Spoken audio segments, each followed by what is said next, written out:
Hello, everybody. Welcome back to Our Life Beginnings and Always. Let's go here and see where we left off at.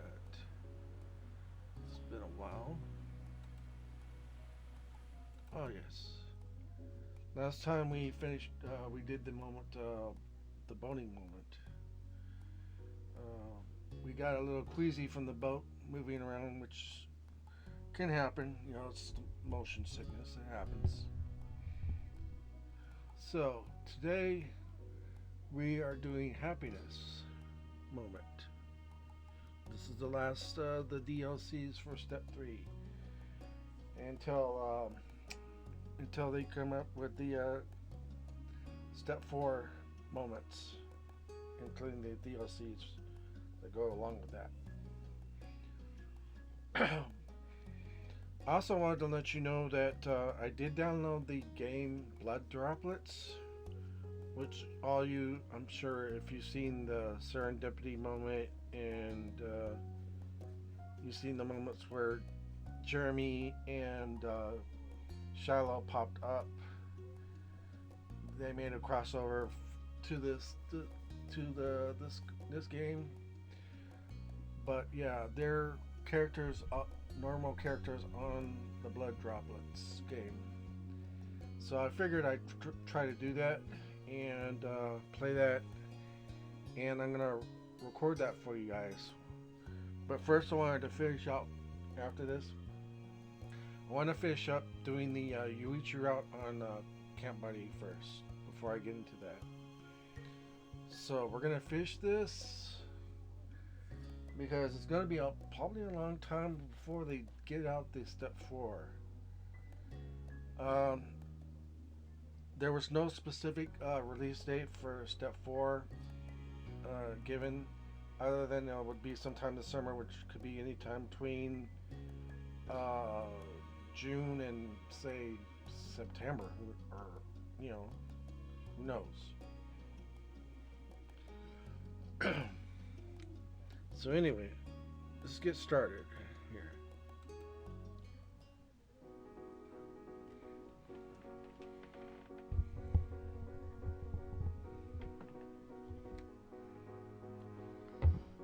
Try to move my stuff over here. There we go. Alright. The day and the week were nearing their end. You were welcoming it in your own way by lying spewed out, spiraled out on your bed.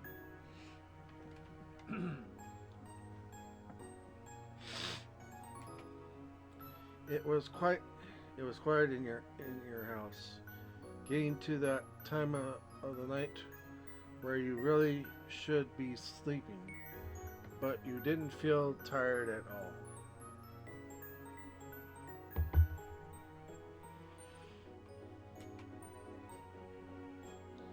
You rode onto your side.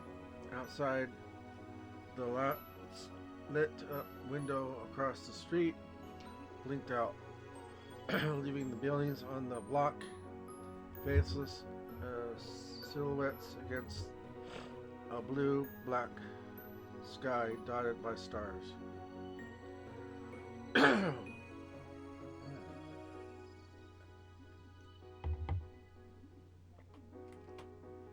Your phone came to life on the nightstand. A pale light cast on the ceiling of your room. Without looking, you threw your arm out behind yourself, groping around on the table top until your phone was under your palm. At that point, you lifted it to your face, snorting once you saw the familiar name attached to the short message just reading, "Hey." Cove wasn't much for sleeping now either. As you made to reply, though, more and more text came through in quick succession. Hey.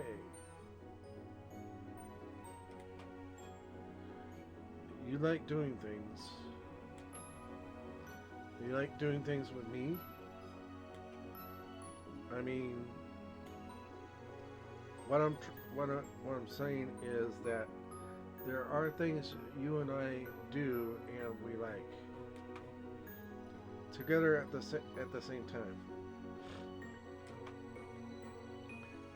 Now that was eyebrow raising. You propped yourself up on one elbow,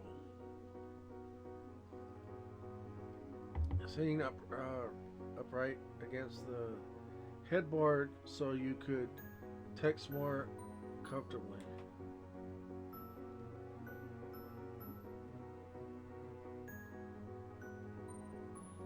Let's see.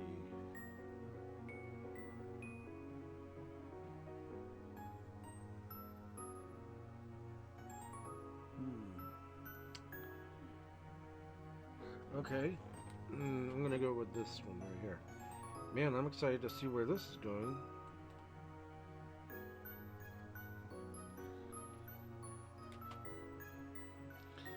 The typing indicator dropped off, and a noticeable pause followed. You snickered into the palm of your hand. It wasn't hard to imagine Cove, red-faced and hunched over his phone in the dark. Eyebrows furrowed as he tried to think of how to respond to your comment.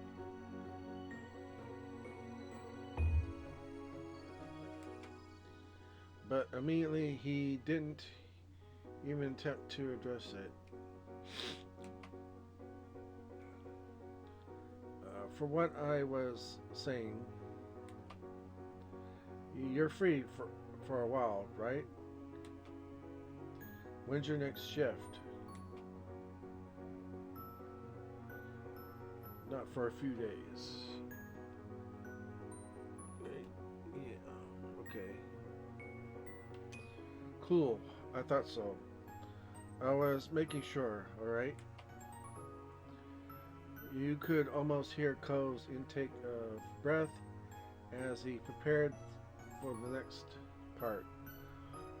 Despite the conversation being text alone, the window of your messaging app might as well have been a screenshot.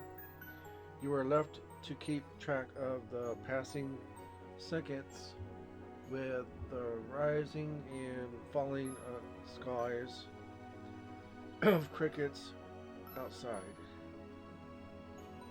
Well, falling cries of crickets outside. When your screen darkened from inactivity, you wondered if you should do something yourself.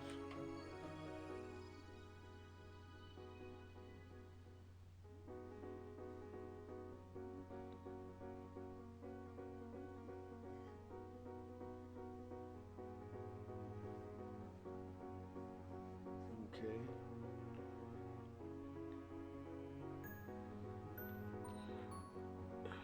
Yes, you thought you could give him a nudge.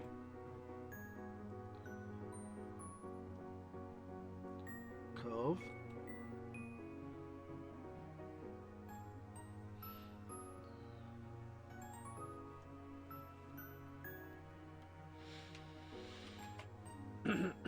Almost immediately he started typing like you'd only dreamt up the lull in the conversation. Sorry. Still here. The text message came almost instantaneously.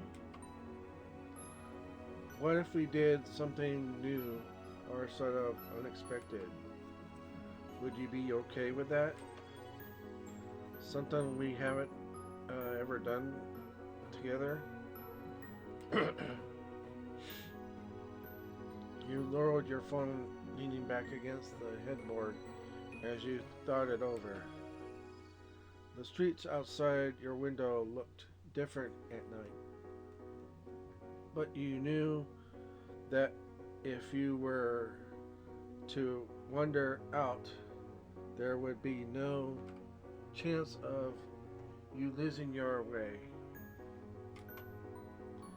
There wasn't a single inch of your neighborhood that you didn't know by heart. And everywhere you looked, from the grassy hill behind your house to the shops by the beach, you could recall a time you'd been there with Cove, mostly just chatting as you walked together.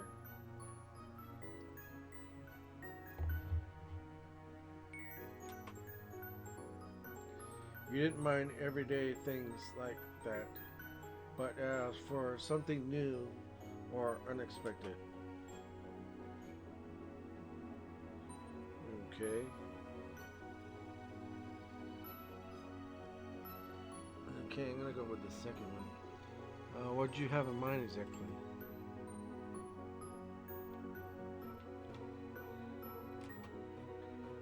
Some things.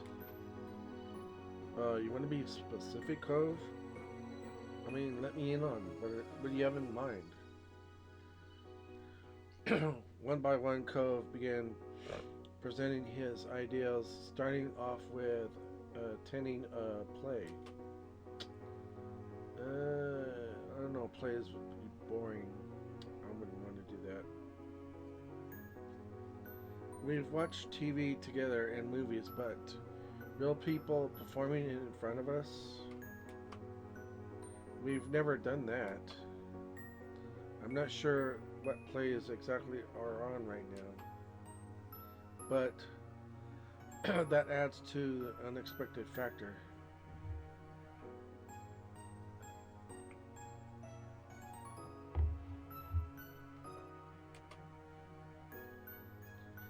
There was a slight pause before Cove moved on to the next plan, visiting an aquarium. That makes sense, right? We could go to the beach and stuff. We're pretty close to the water. But going to the aquarium would be water in a whole new way. The third and last idea was one that was most out of the blue. Ice skating. Ice skating? It was totally a wild card, as Cove was putting it in the popular opposite of what the two of you normally did. However, it was fitting right in the other options as something you had never done together.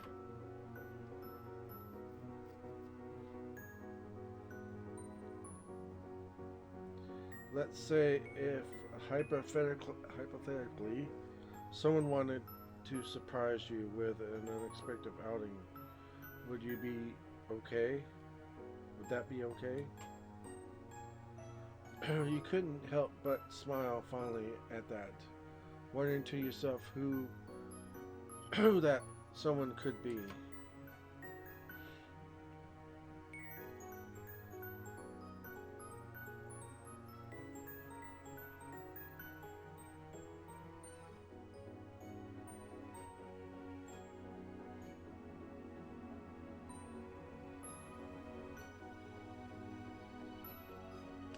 You said doing anything with him was good.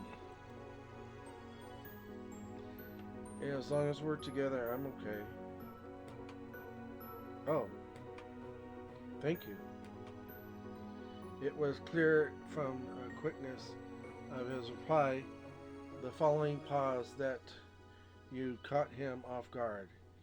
He was temporarily let lift without anything to say, but eventually he recovered.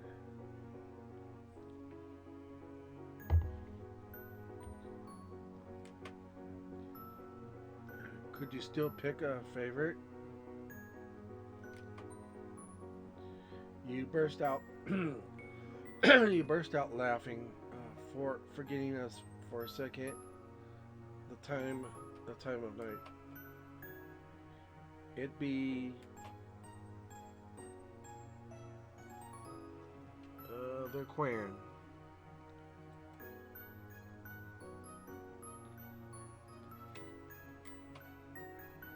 You heard, okay. You heard that in recent years, the aquarium had been making efforts towards conservation programs. It seemed like a perfect, obvious fit for Cove.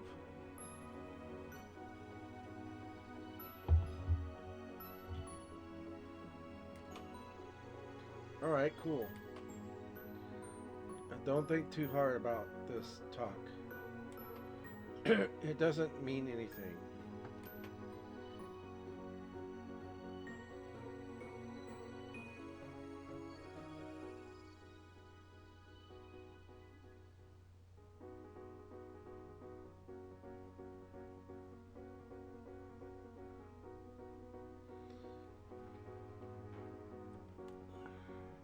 You're freaking adorable.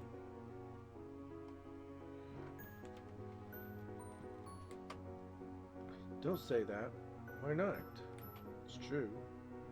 Good night, Chippy. It's really late now. Yeah, it is. Nighty night. And with that final send off, you put your phone to sleep and lowered it with a sigh. You had no idea when Cove was going to invite you to the aquarium, but your mind was buzzing with all the possibilities the coming days might bring.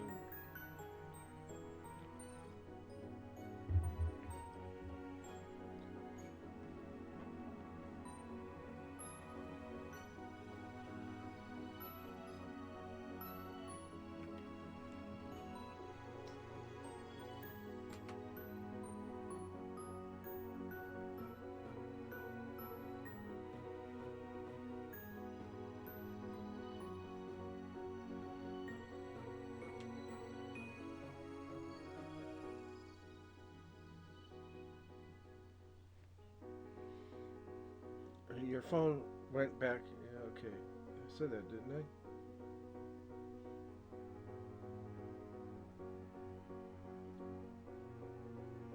Yeah, I think so. Somewhere between this day and the next, you found yourself asleep. you you finally found yourself asleep. The next morning, after washing up from breakfast, you had just climbed the stairs to your room, ready to tackle the day, when you heard the ringing of the doorbell.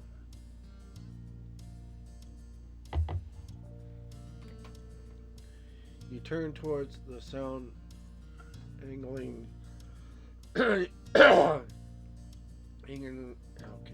your head in confusion. Was someone expecting a visitor today? It might be Cove, you know.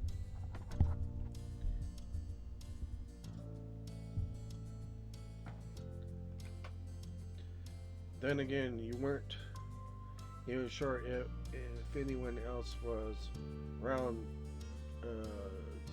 judging by the lack of footsteps you were hearing. You raced back downstairs to answer the door. As you pulled it open and saw who it was, you were only further confused. Cove? He was standing there with an unsure look on his face at first, like he didn't know who would answer the door.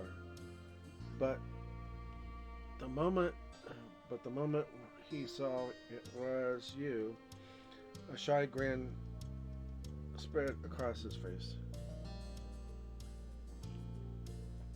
Hello, honey.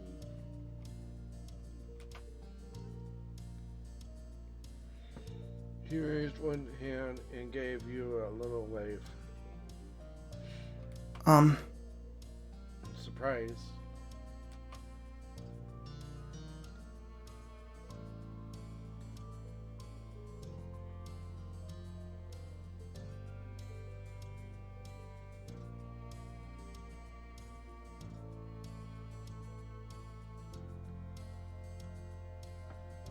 Oh, this is a surprise. Don't you normally use the window?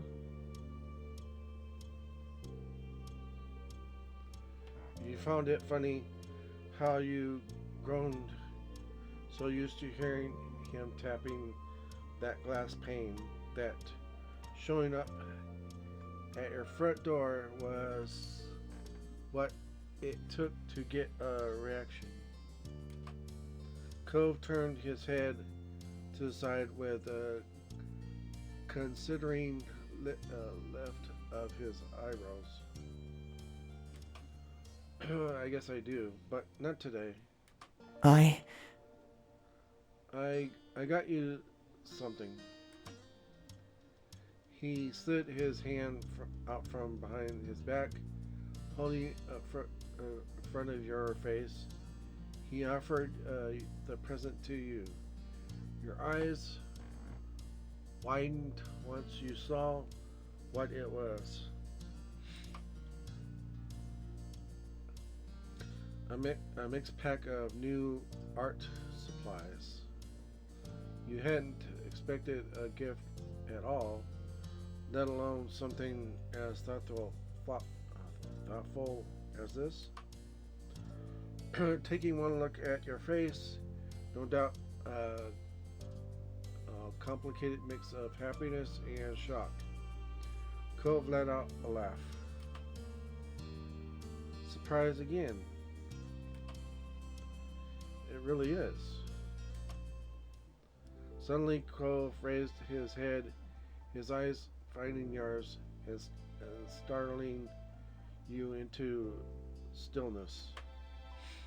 Cove's question came softly, his voice lingering on some words as his shyness got the better of him.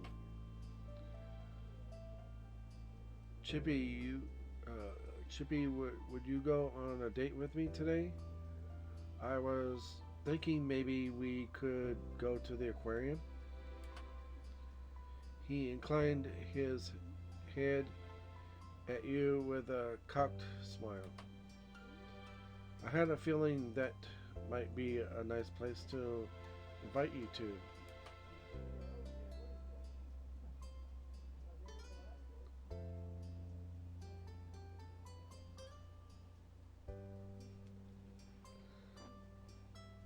Of course, I'm gonna go with this one. You're my boyfriend, of course. You can ask me on a date.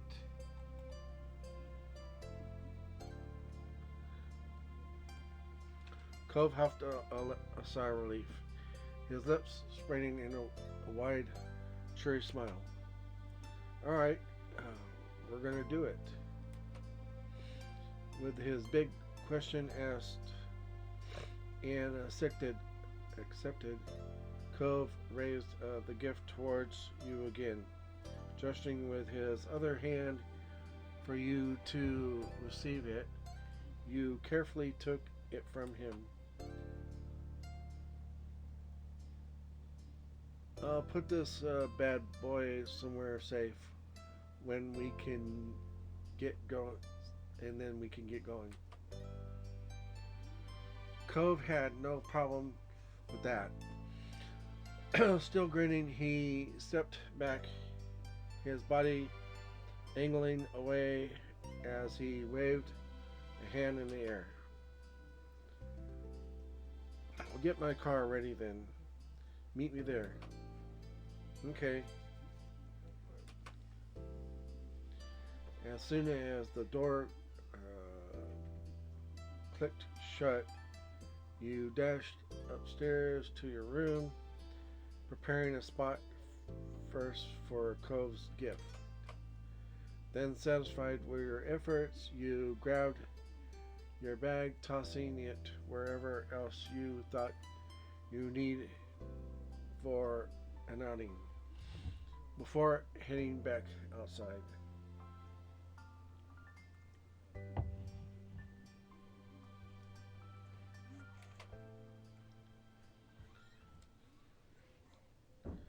Cole's old car was parked right in front of the house. You went straight to it, hopping into the shotgun seat. As you buckled yourself in, Cove leaned forward to watch you with an eager expression, his fingers tapping the dashboard to a lively sort of rhythm. He was ready to start, but trying to tone it down so you wouldn't feel rushed. I'm glad we're doing this together. Me too. Once your seatbelt was secured, Cove checked his mirrors to make sure the street was clear before pulling away from the curb. And like that, the two of you began your trip. You settled in fully for the trip out to the aquarium in the city. It would be a bit of a drive, but you didn't mind. You made an attempt to start a conversation. It's kind of funny. We've never done this before now. Why haven't we? Probably because I've never thought about going to the aquarium with anyone before this. What? Our local ocean enthusiast has never gone to an aquarium? Gone to the aquarium? Yeah, that's right. Never. And not just a specific one either. I haven't been to an aquarium, period. Wow.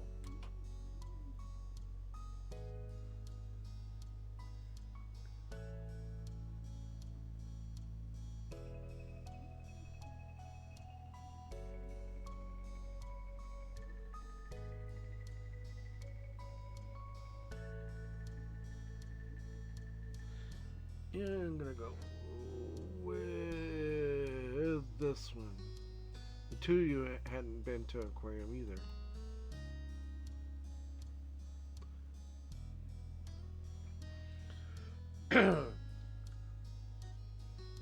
Although in real life I have been to an aquarium. I went to Seattle Aquarium back when I used to live in Washington State, that is. Your family had other priorities. For their rare trips out to the city, it didn't seem like a big deal that you hadn't gone to the aquarium, but still felt weird that Cove hadn't gone to the trouble before. Okay, what is the story for this? Cove tapped the tips of fingers against the steering wheel, his face scrunching in contemplation. Yeah. When I was growing up, my dad did try to take me. I'd never been before because I was so little. I said no. Whenever he tried to talk about it, I tell my dad I'd rather go to an actual beach on my own, or he could at least take me to the fish part of the pet store, but not the aquarium. Eventually, he didn't ask about it anymore. He must have figured I had something against it. Why? I mean, I think going to an aquarium might be kind of interesting. I mean, like I said, I've been to one before.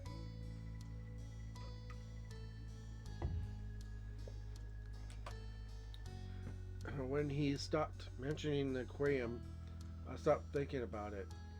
It just never came back to my mind. His expression shifted to one of bemused confusion. The thing is, I don't know what I had against it. if I if I did have a problem, maybe I didn't like the idea of sea water. I wasn't allowed to go in or to meet fish I could never bring home. That sounds like the kind of thing little me might have gotten upset over. Or maybe I just wasn't okay with doing a new kind of trip. It'd be someplace new with only mom, my dad and mom wouldn't be there anymore. I guess. I guess that might have made it seem not worth doing right off the bat. That's 8-year-old me for you. Cove shook his head with a pained smile. Then his tone dropped a little distant whisper. It was only when thinking about stuff I could do with you that I finally remembered I could go to the aquarium. Go to an aquarium. Oh. He pulled his mouth into a bent smile and straightened his shoulders. He didn't want to bring the mood down.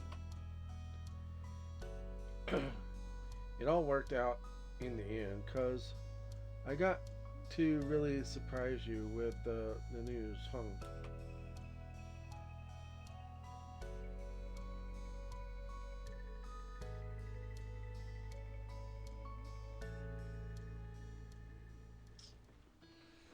Again, you're adorable. He said nothing, only let out a bashful sigh. The conversation continued with idle chatter about what you'd do when you got there. Then a large, angular building decorated with ocean-themed cutouts came into view. You arrived at your destination.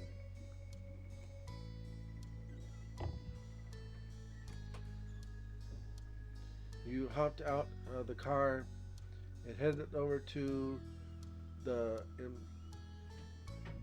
imposingly large guest entranceway. And this is that same parking lot we keep ending up in, it looks like. Weird.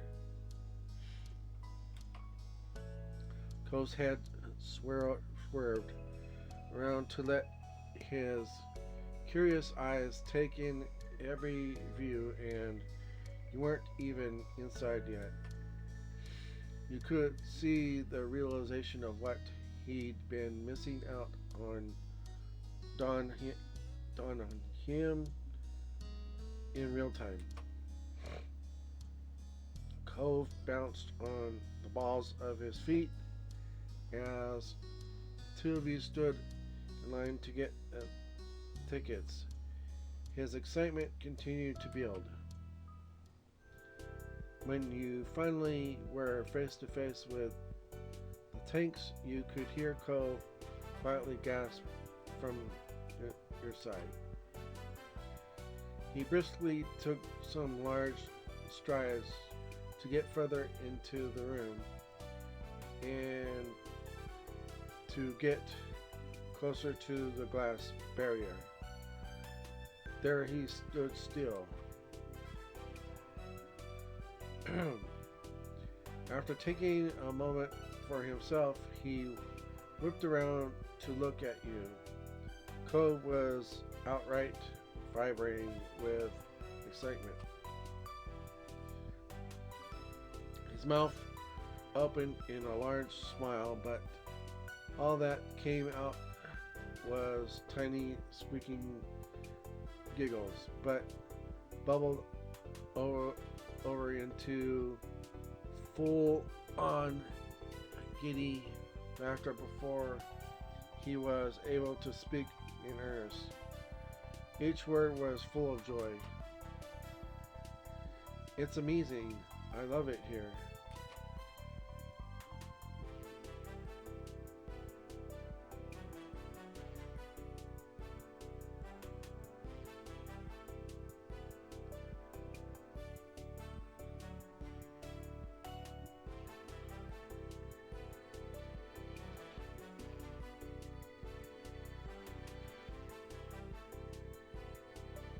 Okay, I'm gonna go with the first one. I love it too.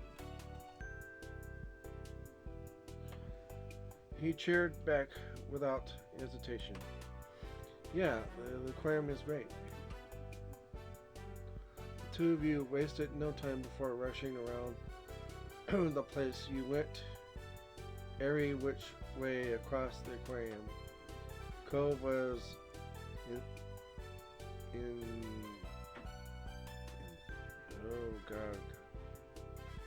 Infrared.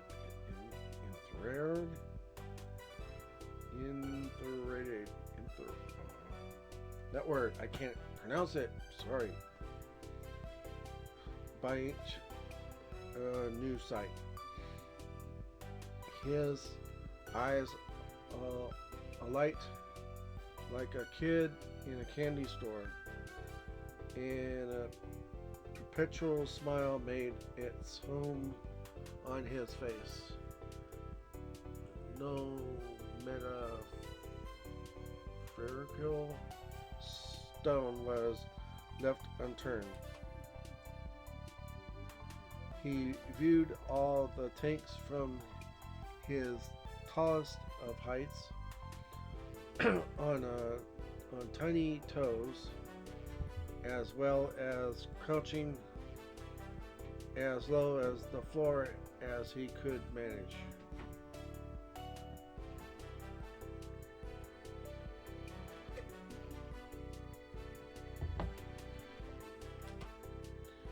Your your exuberance was just as bright as his, buoyed further by how happy you were that he had found such happiness. You beamed. After making an entire trip through the whole building, you and Cove finally slowed the pace down. You had arrived back at the original viewing room. It was a good spot for a break.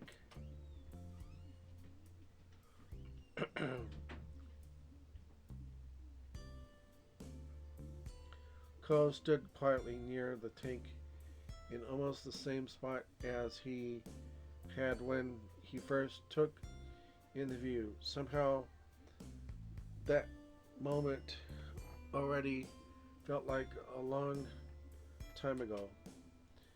You weren't sure if he was feeling the same way. Cole simply watched the watery world inside with open fondness. He wouldn't get tired of that view ever if you were certain of that.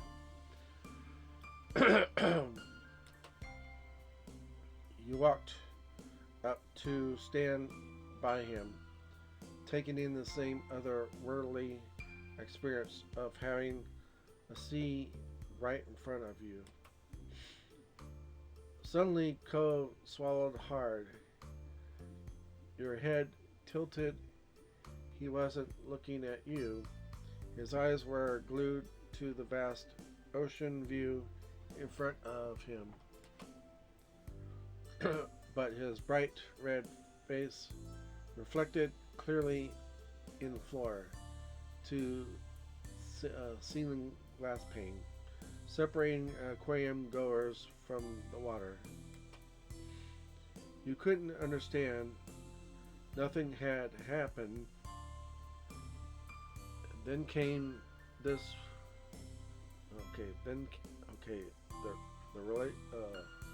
Then realization came. This was Cove. He was flustered because he was thinking about doing something. Cove always got that way when he was mentally building himself up. You leaned against the hand railing with a smirk. You weren't going to take your gaze off of him for even a second. It was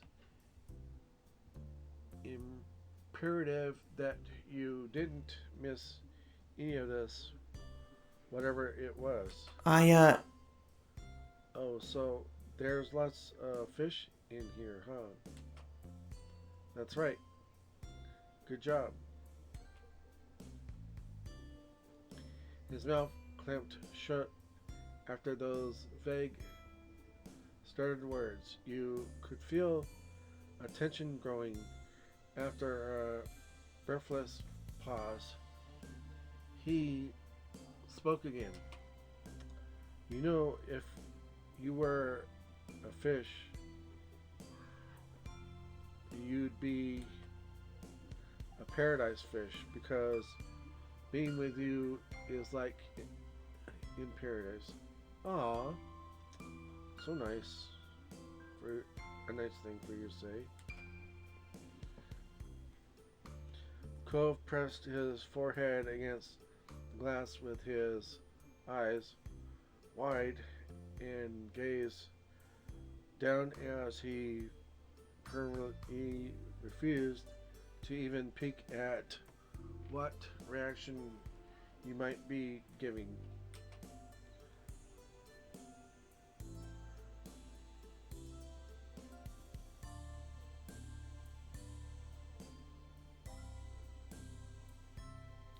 He was blushing mildly, feeling unparalleled embarrassment over the line he just dropped.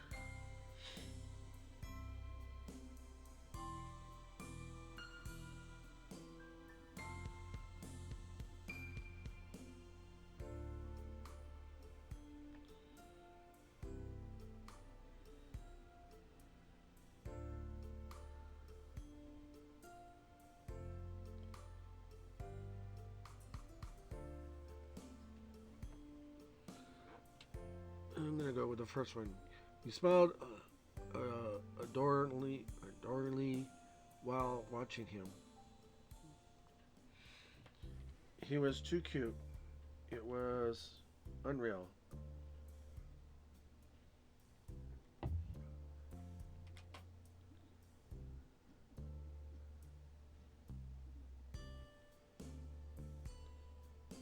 Okay.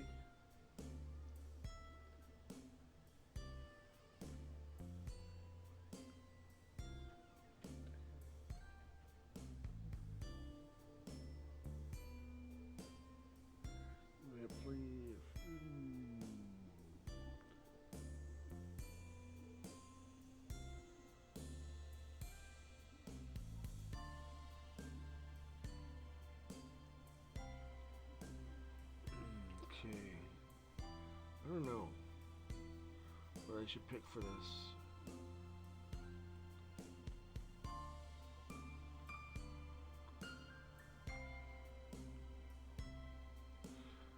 See, because this one, I don't think so.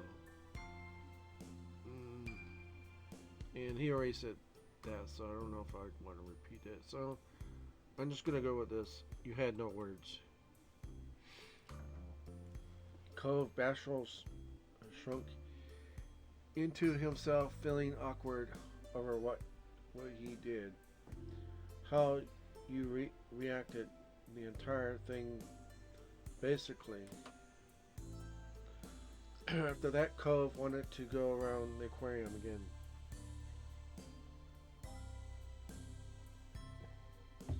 He hoped to let it all sink in at a more leisurely pace while you were here. Plus, he desperately wanted more time to settle down after his last big attempt at flirting. Is that what he was doing? I guess so.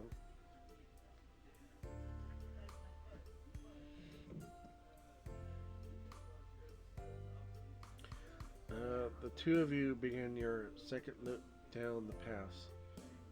It took no time at all to become absorbed in the incredible sea life once more.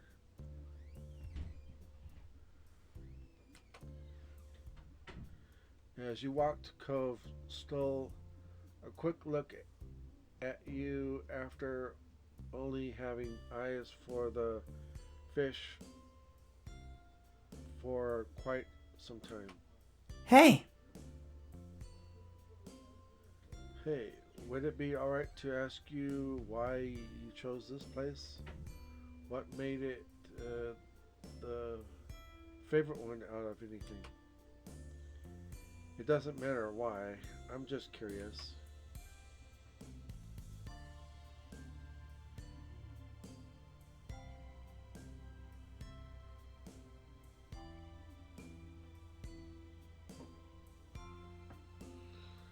I'm gonna go with this one. I've always wanted to visit the aquarium. Oh, cool.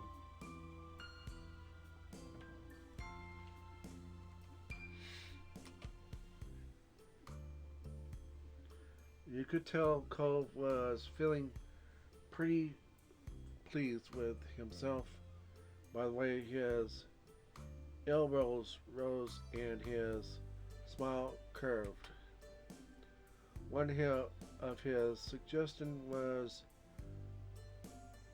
something you wanted to do regardless, and he was considering that a success. There wasn't nearly enough time in a single day to satisfy Cove's desire to exist inside the aquarium, but the day did have to end eventually. Despite obviously wanting to linger longer, Cove left the building with a skip on his step. It made it had been a good trip. The two of you shut the doors of Cove's car behind you as you took your usual seats. The clicking of seatbelts punctured punctuated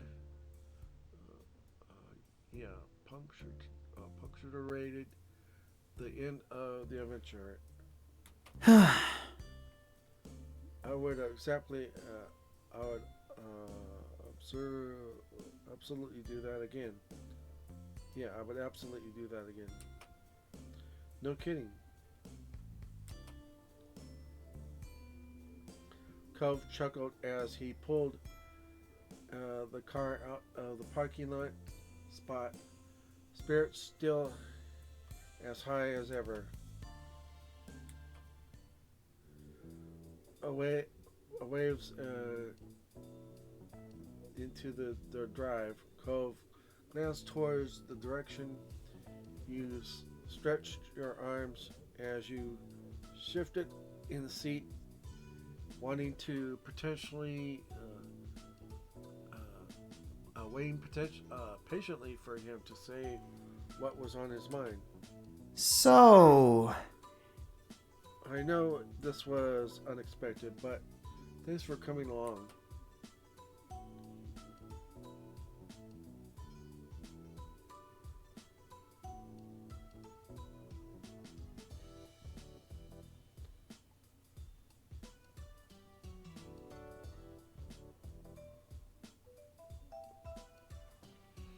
Yeah, I'm gonna go with this one. Any date with you is a good one. Really? Any at all? Of course. Yeah, of course. There was quite a pause where you contently watched Cove. It wasn't hard to imagine the blush that was likely trailing over his cheeks. I'm glad. The drive continued the drive continued in comfortable silence. Cove wore a content expression on his face that warmed your heart. Doing things like this with Cove, he made you happy. Your heart skipped a beat, thinking about how mutual the feeling seemed to be. Watching the passing scenery out of the window, you relaxed into the seat. The time sped by.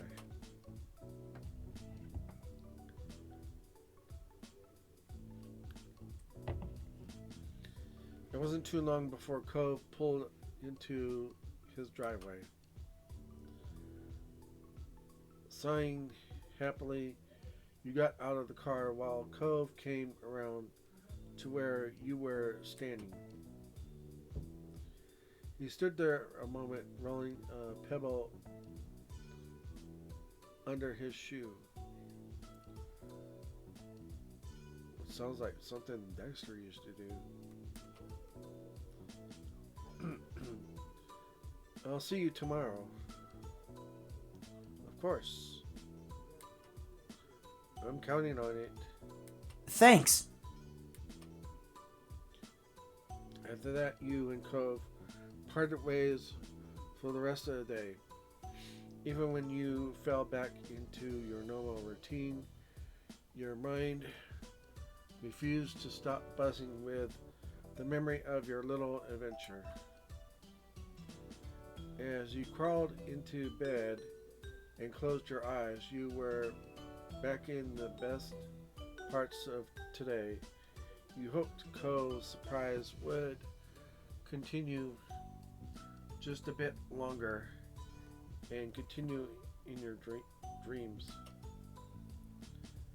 After breakfast the next morning, you were sitting with your moms and Liz.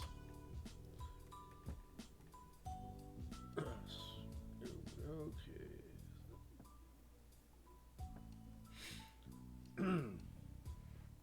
While you were mindly listening to the conversation, the side of your face squashed into the palm of your hand. The doorbell rang. Oh? Oh, I'll get it. Mom passed by you to the front door. Your eyes lazily followed her when then you turned your attention to Mom and Liz. They were still light-heartedly chatting. You weren't sure about what. Your focus snapped back when your name was called from across the room. Hey, Chippy, you have a guest. It's Cove, huh? Be right there. On your way to the front door, Mom gave your shoulder a pat as she returned to the living room. When she moved by you, you saw who was at the door.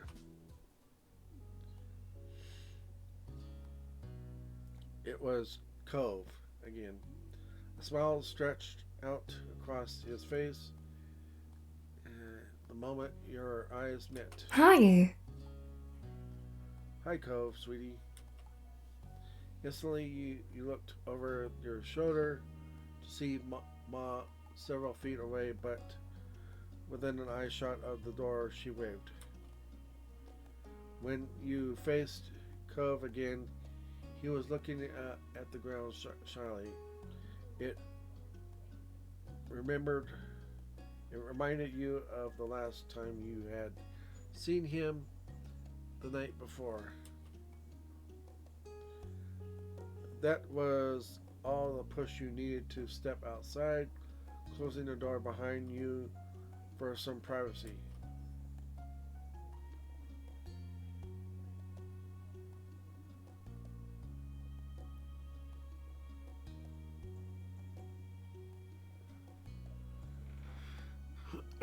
So, what do you have up your sleeve today? Crossing your arms, you leaned your back against the door. You already had a good feeling about where it was going. I'm glad you asked. Then Cove chuckled awkwardly. He didn't quite meet your eye as he pulled out another gift from behind his back. Surprise. Wanna go ice skating with me? What? You blinked, then switched to staring at him in bewilderment. Cove's eyes narrowed conspiratorially,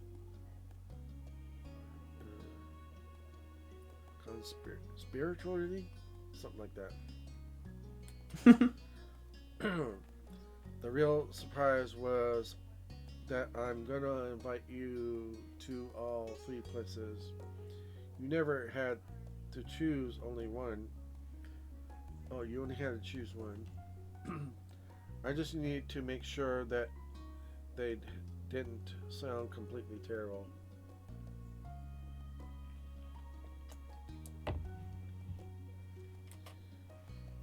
The longer Cove spoke, the quieter his voice became. He shyly stretched out the side of his cheek.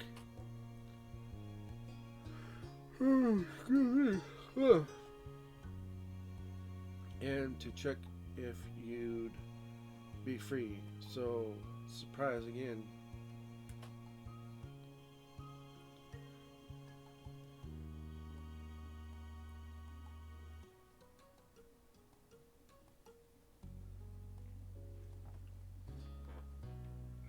You're so sweet.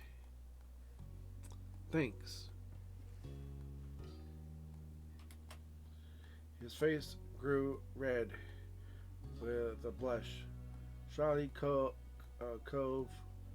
looked away from you. Do you like what I got you? Cove nudged a present in his hands towards you, hoping that you'd take it and tell how you hadn't completely registered it.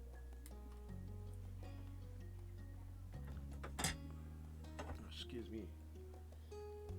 Scratch my back. Ah.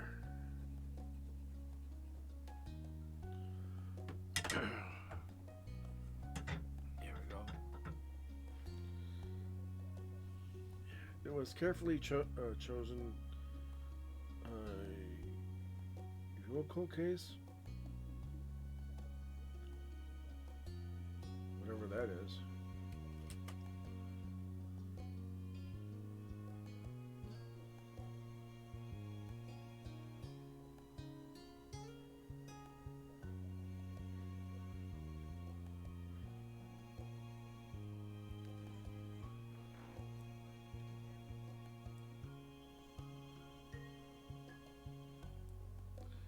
Well, you're definitely full of surprises all of a sudden.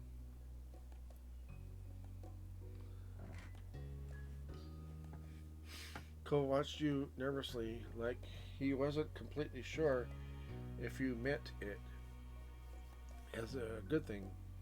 You gave him a grin as you took the gift.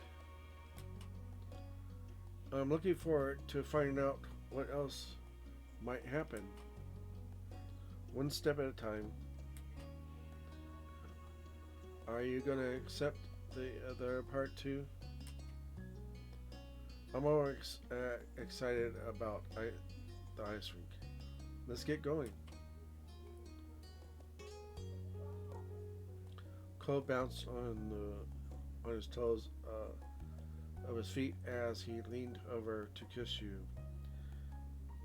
It was light, but could feel as his smile pressing into you and every bit of happiness radiating off of him.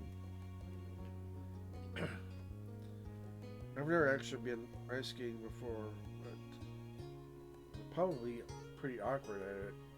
If I tried, I'd probably be slipping all the time. I'd have to have somebody like him holding me up and guiding me through the ice while trying to skate.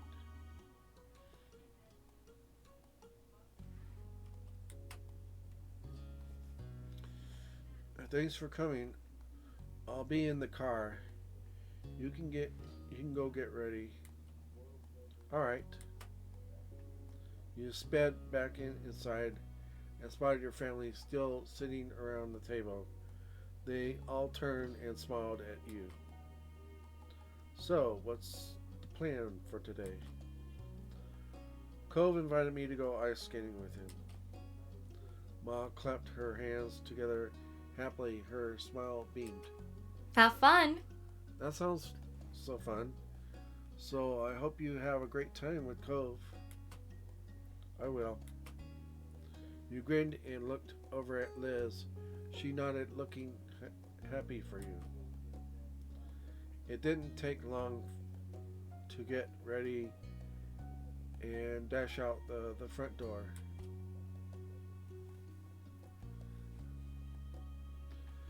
Cove was waiting for you as promised, and you both set out for day 2 of his surprise outings. And this time it actually was a surprise. Now that you were sitting down for the drive, it felt like a good moment to regain your bearings.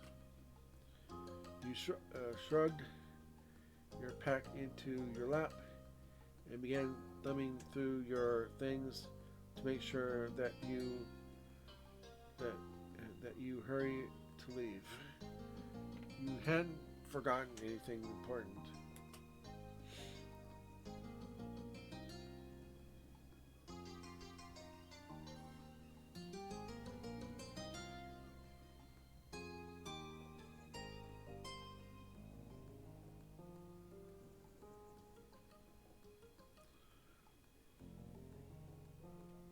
Okay. You were dressed normally, but packed some extra layers just in case. It might be kind of cold inside the building if it's inside like a building with all that ice. I mean, they have to keep it cold, especially in the summer, and it would have to be inside, obviously. Your bag had taken on a lap-size sort of bulk. Okay, yeah, with your jacket stuffed in there, your bag had taken on a lap-size sort of bulk. Awkward to carry around.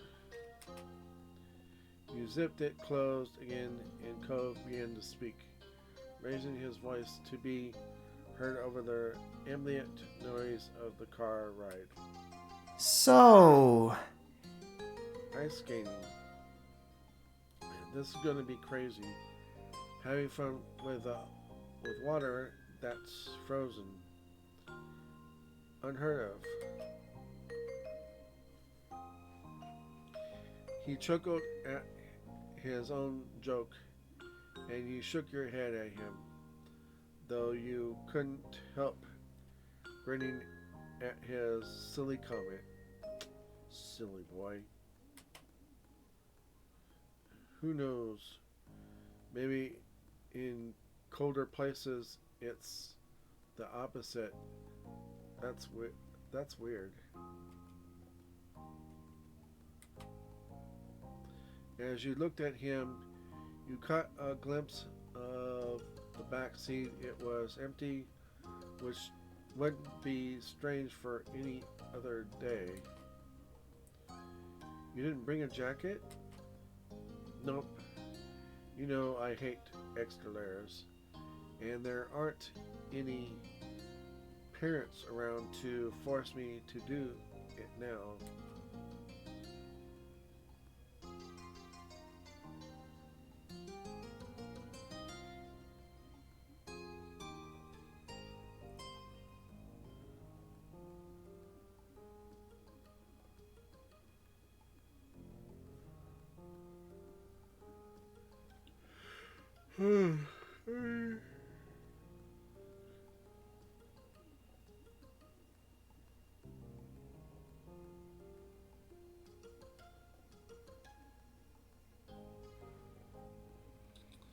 Okay, I'm gonna go with this one. I like that you didn't wear a lot of layers too. That drew a nervous little giggle from Cove. He readjusted his grip on the steering wheel. He doggedly kept his eyes straight ahead, but you could see the blush sneaking across his face.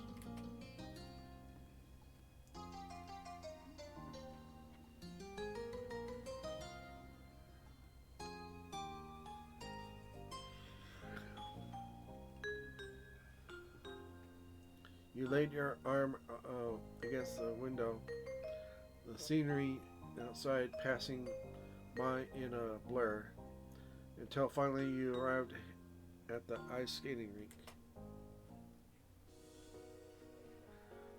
The two of you grabbed your things and got out of the car.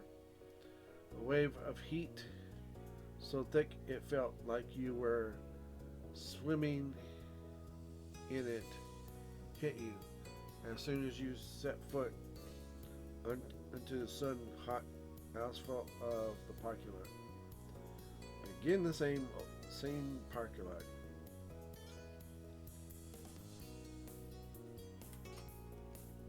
Cove fell in step next to you, dragging the back of his arm across his face. You and Cove in exchanged looks. Well, here we are, his tilted smile seemed to say.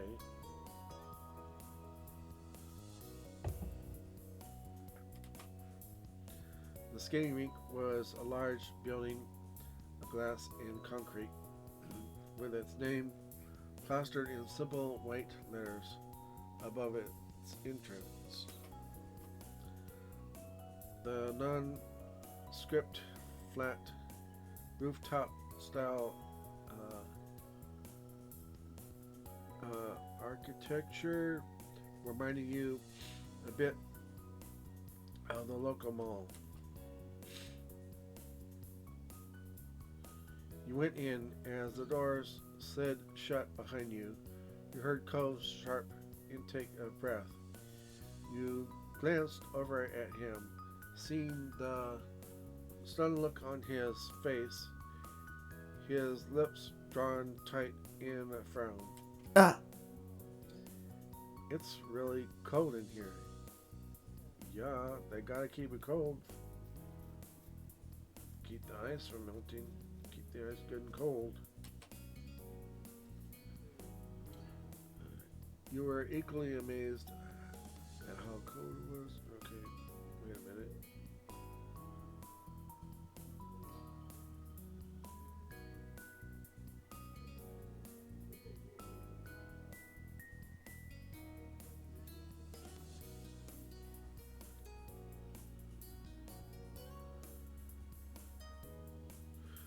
Okay. I think I'm gonna have to borrow some of our clothes, probably. Are you gonna be okay? Cole bobbed his head up and down, wrapping his arms around himself. It's fine. I'm fine. We're still gonna have fun. Don't worry about it. He gave you a smile that was probably meant to reassure you, but it wasn't very convincing when he was speaking through chattering teeth. How about you? How are you feeling? Well, I brought extra layers, so maybe I can let you wear something that will keep you a little bit more warm. Perhaps.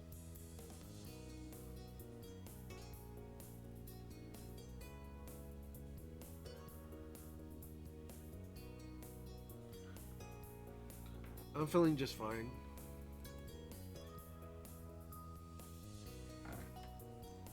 There was no denying that the building was chilly, but it was a refreshing change compared to the sweltering heat of the parking lot. He laughed briefly. That's good. Your neighbor, Schroeder, shouldered, yeah, shouldered, dramatically, almost retracting his head to his shirt in his renewed effort to keep warm.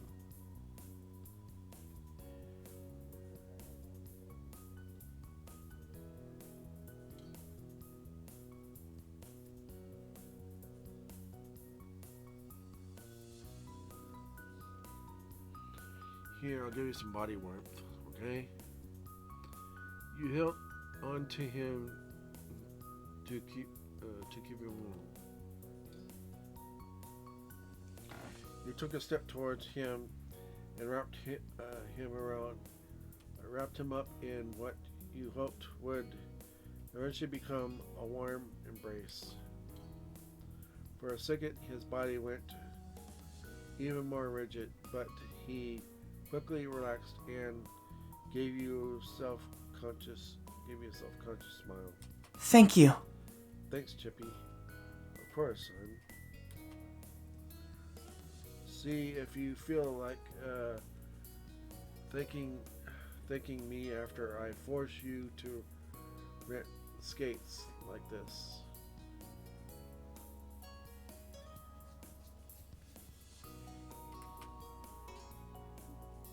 His quiet laugh shook though his abdomen. You let out a side of your body right before he put his arm around your waist and pressed you closer. An unspoken sign that he had no problem with it.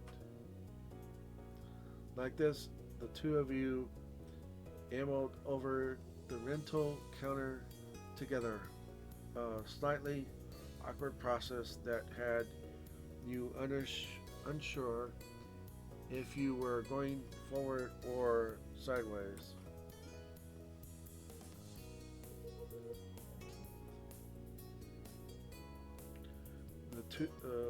The clerk ended up giving you two funny looks over the top of her glasses as you went through the process of paying for admission and finding skates in your shoe size. But throughout it all, Cove didn't shiver once. Eventually, you had your skates.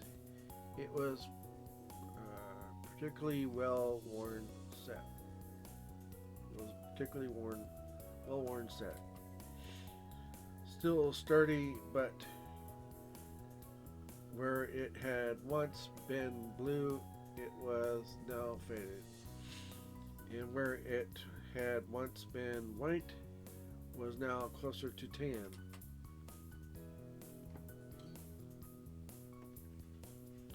And with some time and a low reach, you both were set up with the rented shoes and now stood by the opening to the rink. It was an oblong shape surrounded by a paneled wall with rails. You were a little amused to see what there were that there were others dressed in t-shirts and shorts. And you turned to Cove to point it out. The answering laugh that came sounded a little distracted.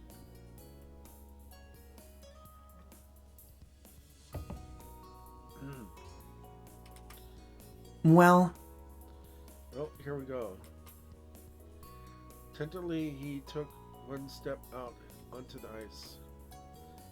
The series of movements that followed were reminiscent of a jack in the box, swinging back and forth on its spring.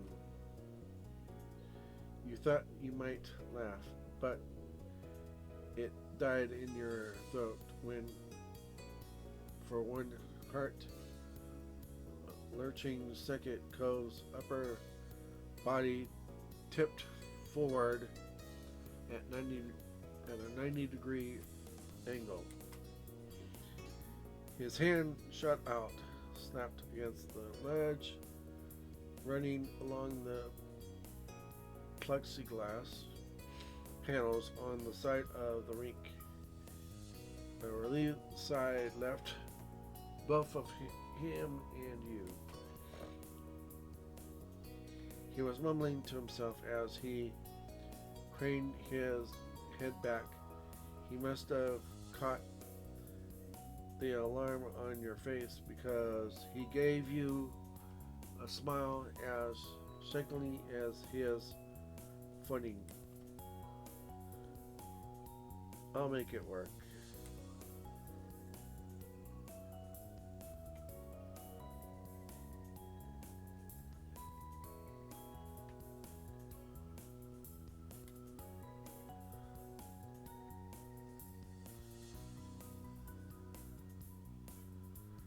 Okay.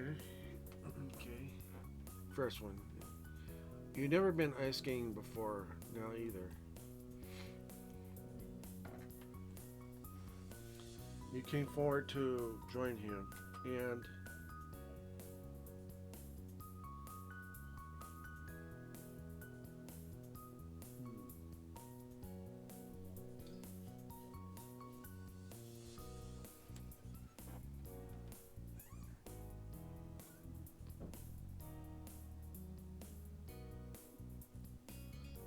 you were a little shaky, but you managed to catch yourself. On wobbly legs, you somehow made your way to Cove. He looked at you with an understanding smile. We'll both work on it. Yeah.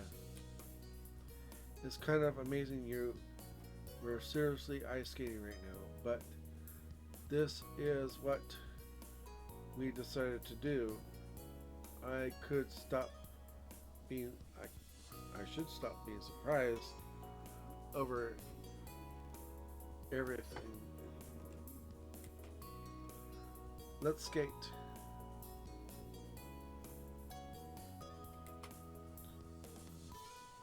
Let's skate. two of you develop a cautious rhythm, drawing long, slow circles around the edge of the rink, side by side.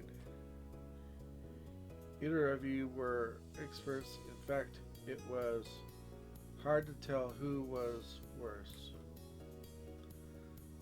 There were no complaints from either party when the pace was kept slow, or even stopped entirely whenever one of you needed to grab onto the edge again. Despite how ungraceful of a pair you were, it was fun.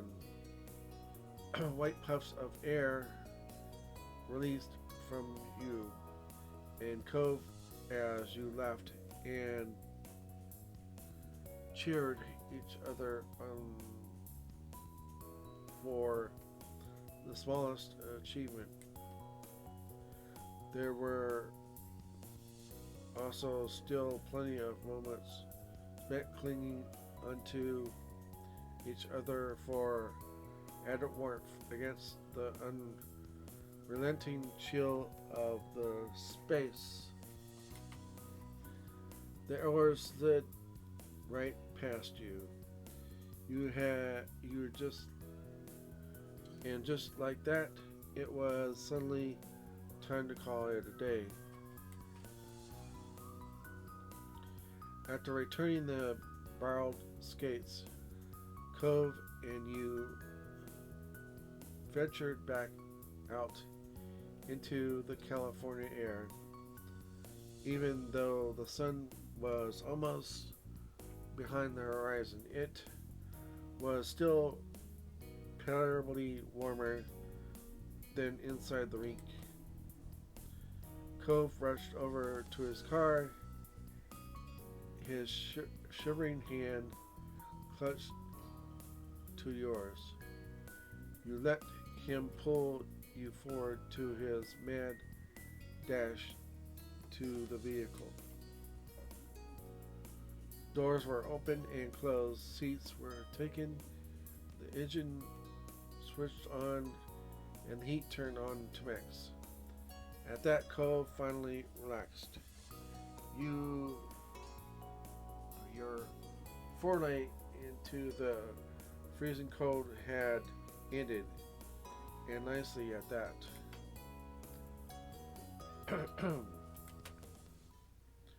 The car ride home went by too fast. You and Cove were in good spirits and spent the ride chattering and laughing, bouncing around various topics.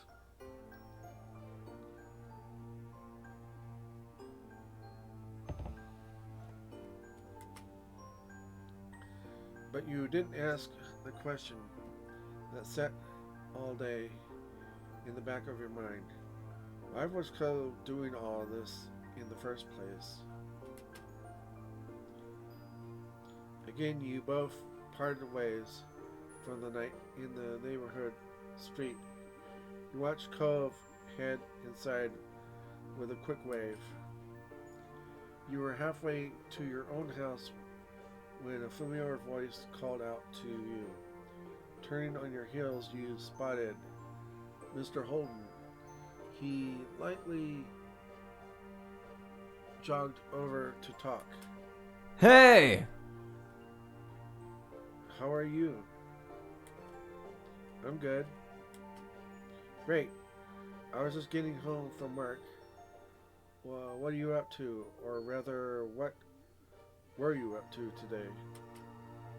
Me and Cove went ice skating. You did? Huh? Sounds fun. It was fun. It was also a surprise, which is weird since usually me and Cove not hanging out would be what sounds surprising.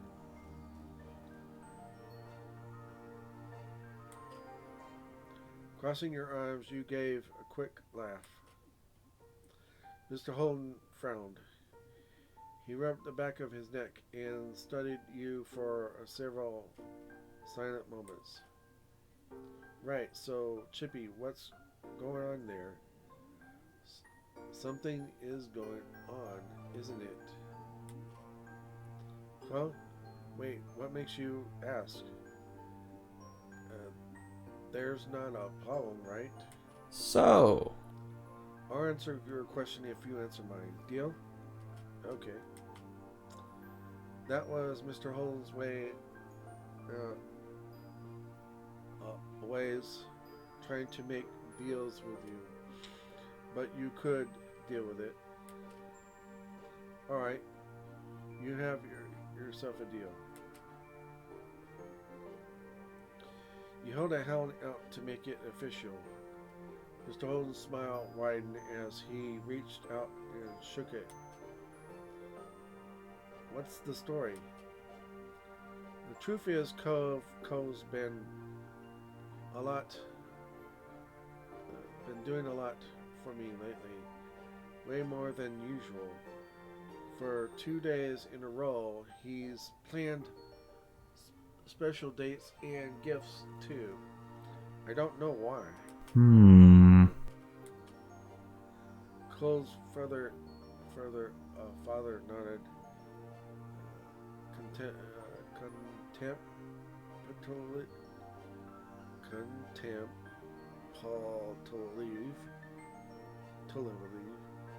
contemplatively.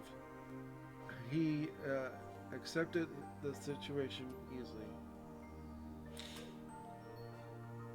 That actually makes a lot of sense, considering.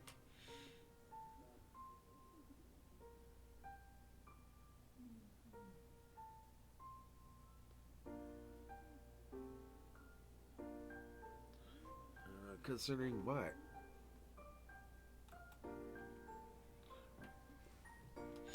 There's a sharp edge on your voice, and it drove you to take a step forward. You needed to know. You have to tell me. There was a pause. He was unsure of what to say next, or how to phrase it, at least. Honestly, I've been a little bit worried about Cove lately. He's gotten really up in his head about something. But it's not exactly a bad thing. It's tough to know how to even bring it up. I'm not sure if I should try to have a talk about it. The longer he spoke, the wider your eyes grew with concern. There was more happening than a few meaningless hangouts. It's okay. He raised his hands in calming motion when he noticed your reaction. Let me explain. I noticed Cole's been getting lost in thought more often.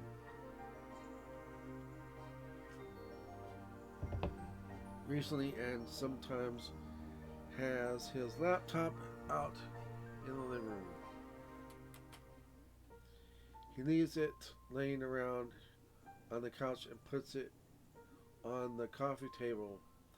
I have a clear view of it from there, and I can obviously see him looking stuff up on it.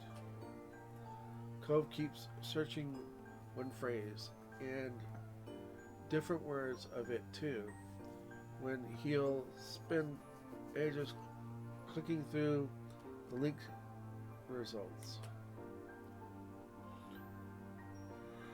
Oh shoot. Excuse me. The line is how to make someone happy. Just that again and again. You had to consciously close your mouth after that. You didn't know what to even say after hearing that revelation.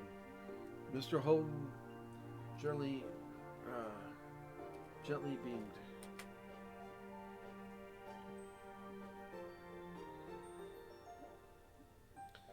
Isn't he such a good kid? He's not a kid anymore, really. He's pretty much an adult now. Both are. He continued, but his tone was rueful. Unfortunately, I can relate to all, to that conundrum.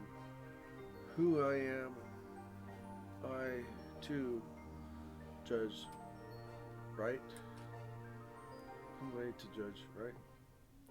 Mr. Holden shrugged in an exaggerated way to lighten the mood back up. Before I was thinking, Cove might have gotten into a fight with somebody. Now it sounds like I was way off the mark.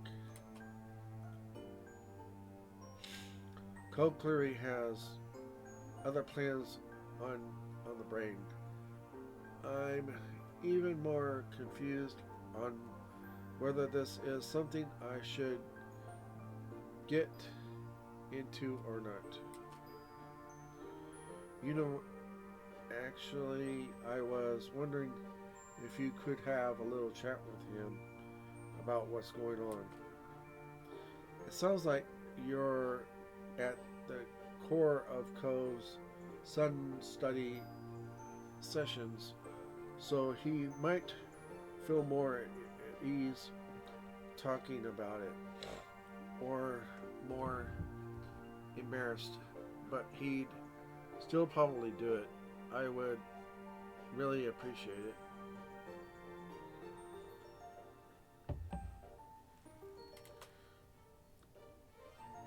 Your gaze tailed over to the home residence. This home made a very good point you had to admit. I'll do it. Good kid. Thanks. You're also a really good kid. Thanks, Cliff, but I'm not a kid anymore.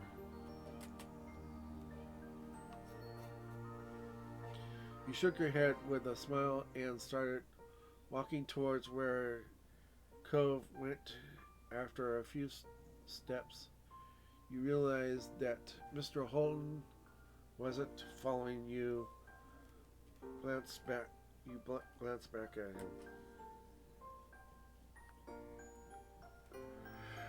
him. Excuse me.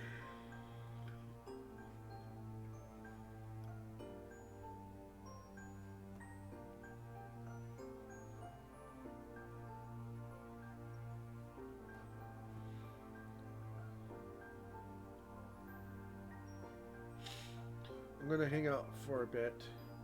Make sure you have some space to talk without a parent in the way. The door is probably unlocked, so go right in. Okay.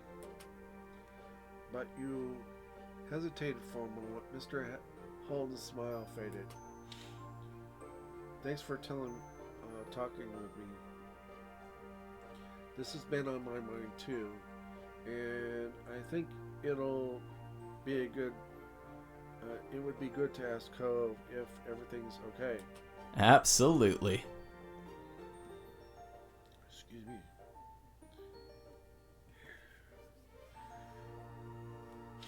It all shook out. It'll all shake out right in the end, I'm sure.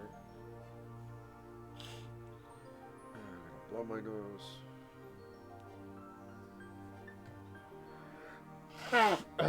Allergies.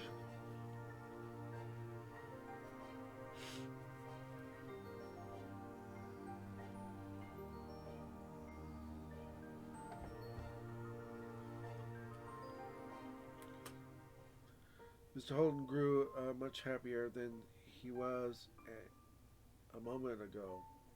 Feeling ready, you turned right around and went into the house.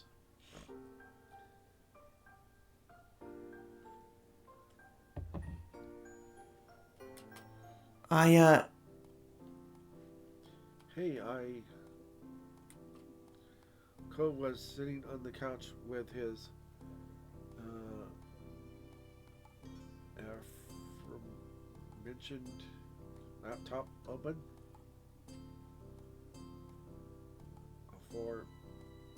Aforementioned laptop open. Okay. He peeked up at you with a puzzled look, and then it melted into a smile. I thought you were. I thought you were my dad. Did you forget something?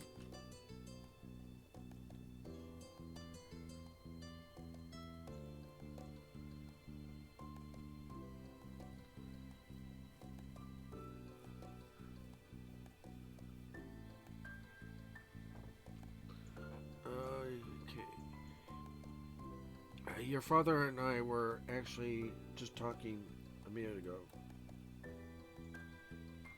He pointed at the door behind you as you spoke. The silence stretched on comfortably, and slowly Ko's expression twisted in confusion. Okay. Why are you here?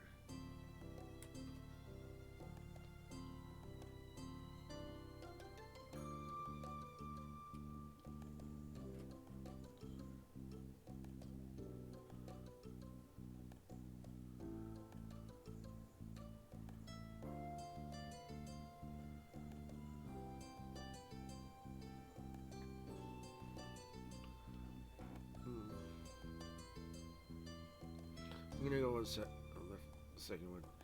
Lightheartedly, you ask Cove about his searching. Can we talk? Nothing awful. It's just a thing. Okay. Cove closed his laptop and laid it on the couch, caution next to him. He got up, shuffled past the coffee table, and stopped right in front of you. Is everything alright? Yeah, it's just what's going on.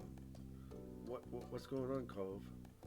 I was talking to your dad, and he's been noticing some stuff. Apparently, you've been obsessively looking up how to make someone happy. Is there a reason for that? Oh, he knows that. Are you mad? No, I guess I really was distracted.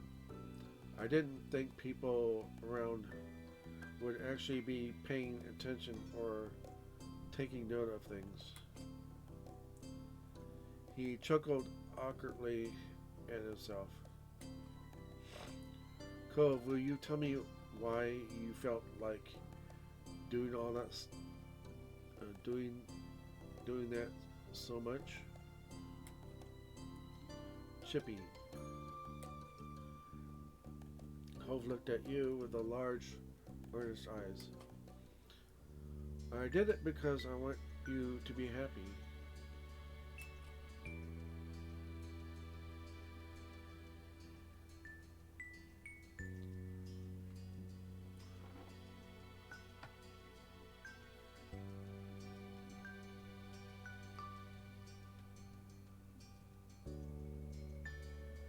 You already make me happy. The words flew out of you without a second thought. Cole's face instantly started to turn red, and his mouth twitched. Thank you. Another laugh squeaked out of him. How now he was completely frazzled on what to say. His gaze fell to the floor, and he deflated to rubbing his arm. Sorry? I wasn't trying to make you or Dad concerned. I didn't want to upset anyone. Sorry. I'm definitely not upset.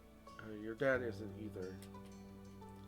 Cove nodded, but he was still lost in thought. What made you start doing all this, son?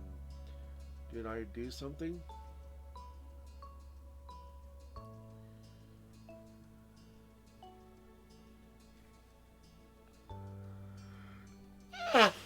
Excuse me.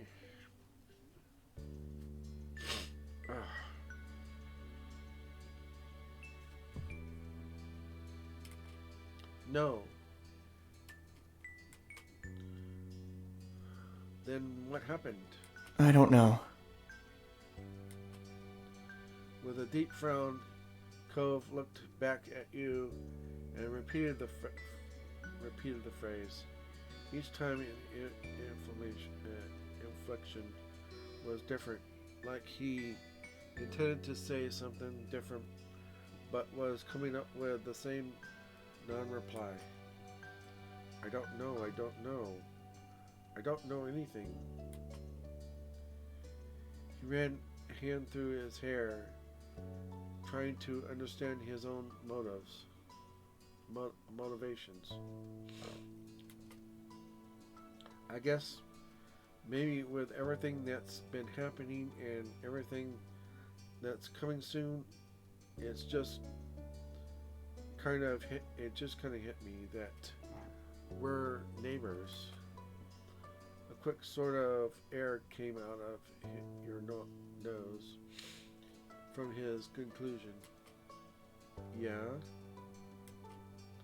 I mean, you've lived right across the street from me for 10 years. The only other kid who grew up in this whole neighborhood is your older sister. His weak smile bent.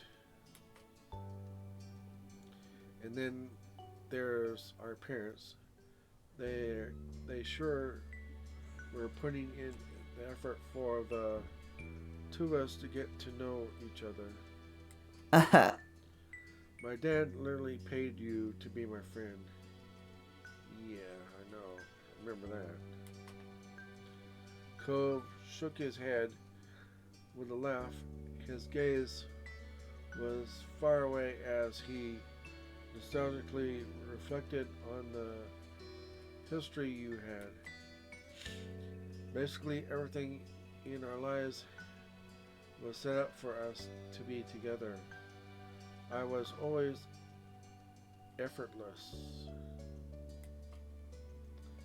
And why not? I practically went without saying what we'd be around each other. But it won't be like that forever. Our parents can't always be there to arrange things. We can't live in the little world of this street forever. I don't even know how to make it work when I don't have every advantage possible. I've made you happy in the past, but I could keep doing it. What even is it that I do that makes you happy? Cove started to run a hand through his hair again, but he stopped part of the way through. He looked at you earnestly.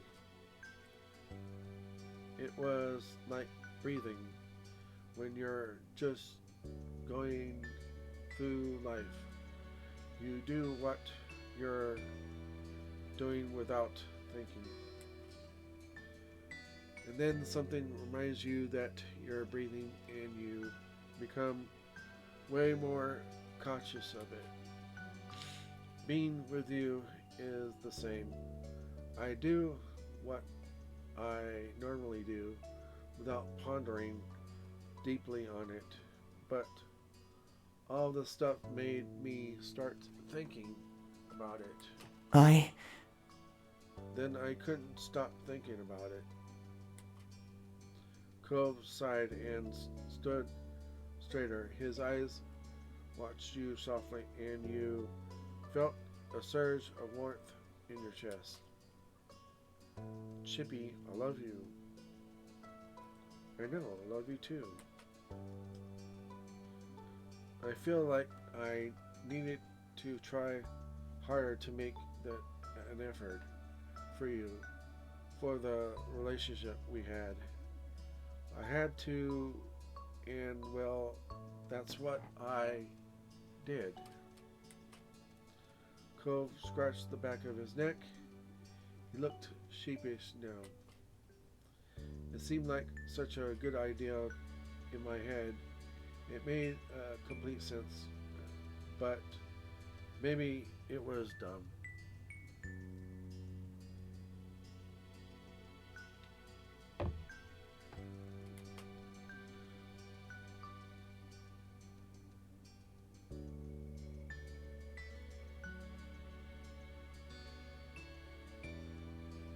You kissed him.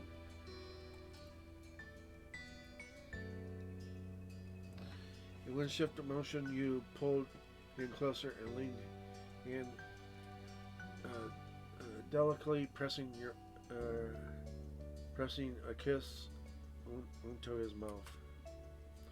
Cole fell into it, placing his hands on your hips.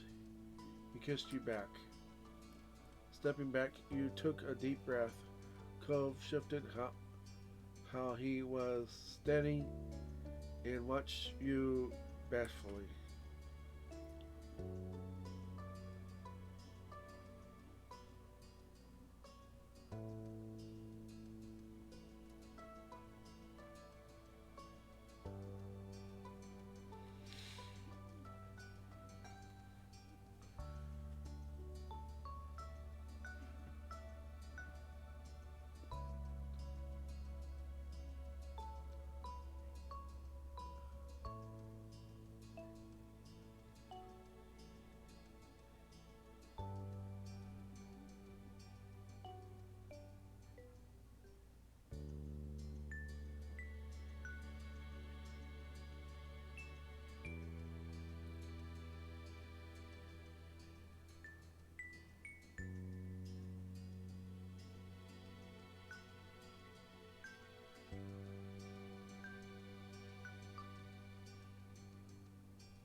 Okay.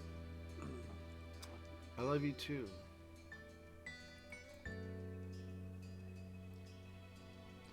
Smiling softly, you reached over to brush your fingers against Cole's hand. He turned his hand to wrap around your fingers and gave it a squeeze before releasing it. Of course you make me happy. I care about you so much. I'm always thinking about you. You don't have to do even more. What I should be doing is thinking of you of everything you do. Thank you. There was a pause where neither of you were certain who was going to speak next. Cove sniffled. Wow. Thank you, Chippy. Thanks for looking out for me. Even when I didn't even notice I was doing something worth checking in on. You're amazing. So are you.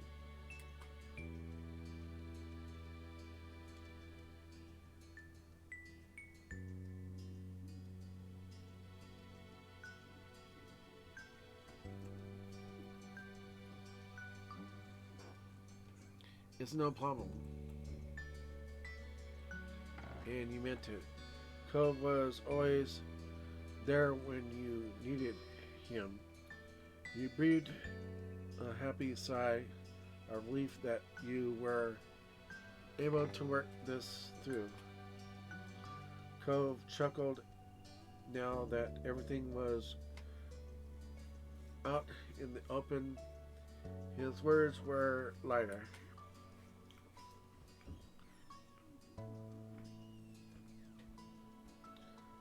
I gotta thank my dad too. I can always count on him to be around. I have such good people in my life. He smiled softly. Cove withdrew a bit, looking shy. Can I still show up tomorrow and invite you on the last surprise outing? Yes. I'll see you first thing in the morning. I don't mind going out on dates with you. Cove brightened hearing that from you.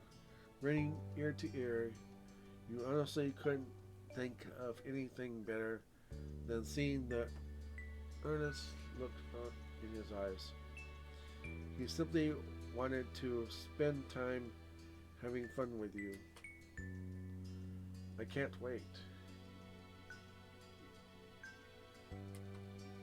Me neither. Me neither. Cove leaned down so he could kiss you. As your lips parted, you saw that his were curled and smiled. He wrapped his arms around you and tucked you in close. You're really nice. Your lips rarely met his once more. Cole smelled good, like a hearty mixture of fresh citrus and sea breeze. You mutually reassured each other with the kiss, unwilling to let it in until Cove abruptly glanced around as he was seeing the location for the first time. He ducked his head bashfully, peering at you out of the corner of his eyes. We're kind of in the middle of the living room. He mumbled the words, his grip on you tightening. My dad might come in soon, but, my room's right over there, so maybe we could go there if you wanted to.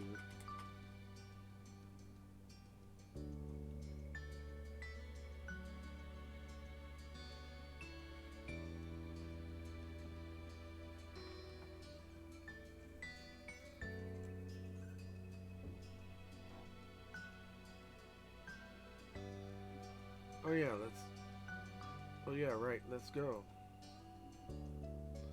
He swallowed audibly at your answer, but he didn't take it back. Alright. Cole's face was bigly on crimson as he took your hand.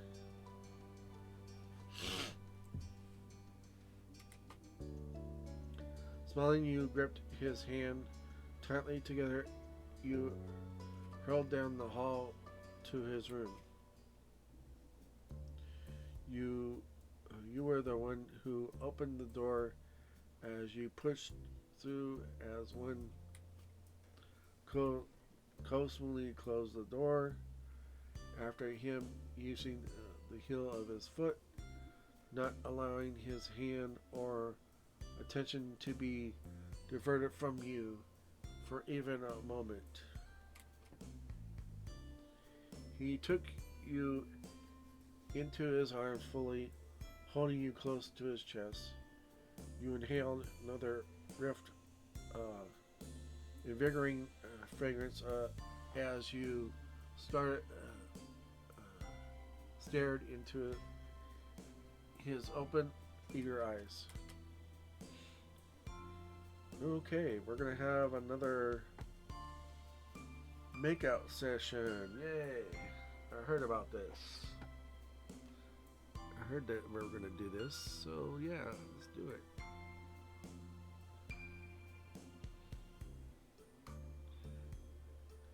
You kissed him deeply. You pressed her mouth against Cove's, holding it there in a longing kiss. It was only when the needed only when the needed for air became too much that you finally broke apart. Cove inhaled rapidly. Okay. Then leaned in again. This time he gently slid the tip of his tongue against your lower lip. As startled, you let out a tiny exclamation of surprise.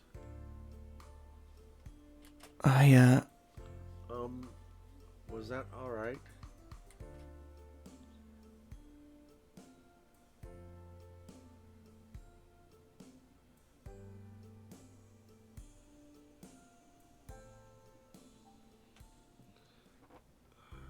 You responded by returning the kiss with your tongue. Cove jolted beneath your touch, then quickly melted into the kiss. He responded in kind, kissing you deeper and deeper, as you both sought for more of each other.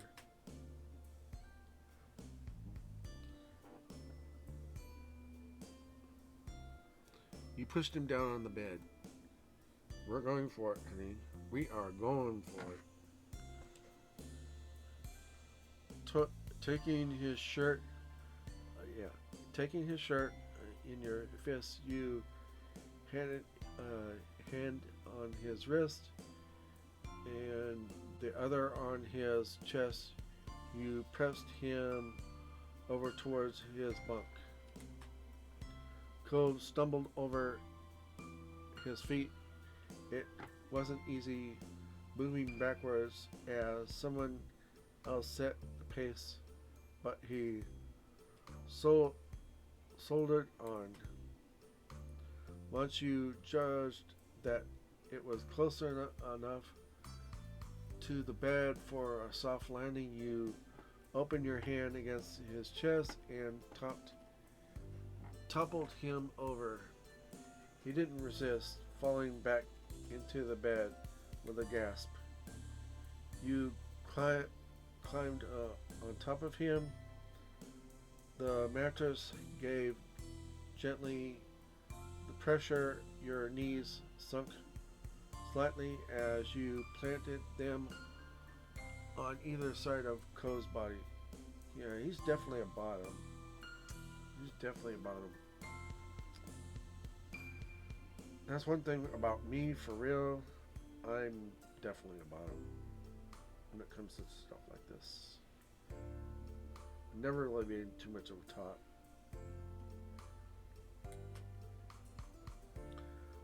Cove's breath hitched, a much quieter sigh slipping from his mouth as the surprise gave way to realization of the position you both were in.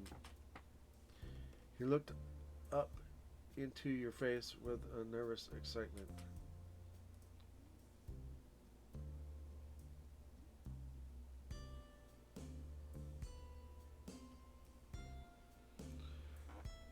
You slipped a hand under his shirt.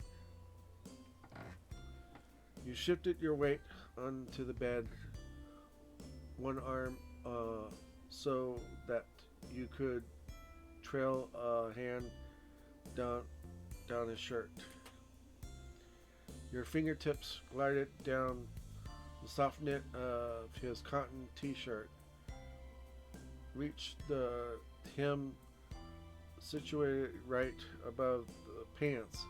You toyed with the fabric to give Cove some warning about your next move.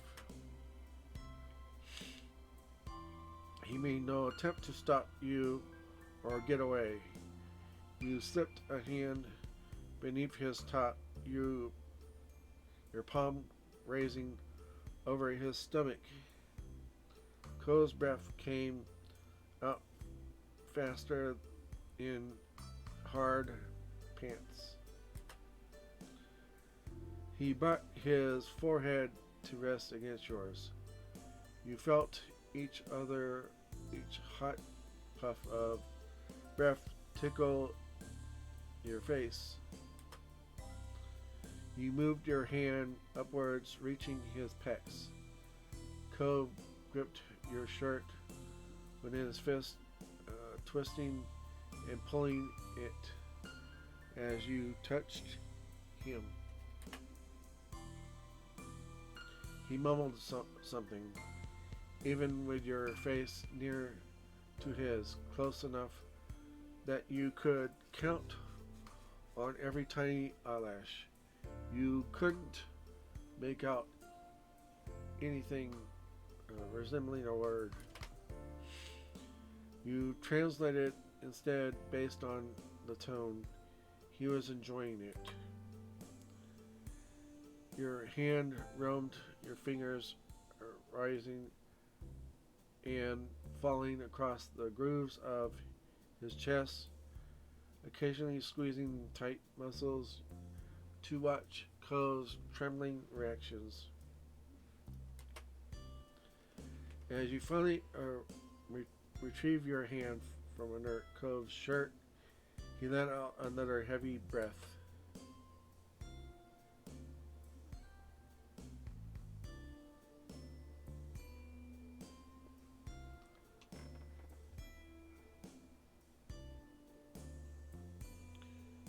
You touched his thigh. Reaching down, you ran a hand along his thigh. He tensed, then gave you a wily smile, as if feeling bad about how much he was impacted by the sensation. As you continued to stroke your hand along his leg, he bit his lip, eyes fluttering closed. Cove reached over and let his fingertips ghost down your spine. As you sighed, pleased, he allowed his palm to brush against you and cup your butt. Your grip on him tightened immediately. He let you just as speechless as he left you just as speechless as you had done to him.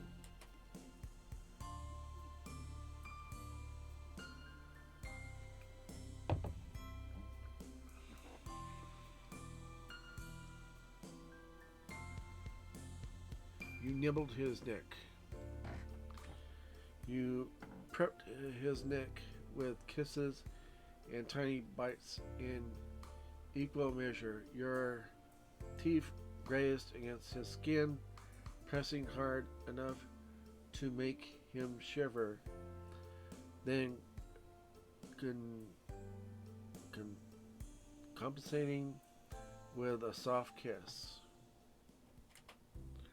Cove sighed dreamily, letting himself get lost in the moment. He instinctively pressed his body up against yours, while full of yearning for you.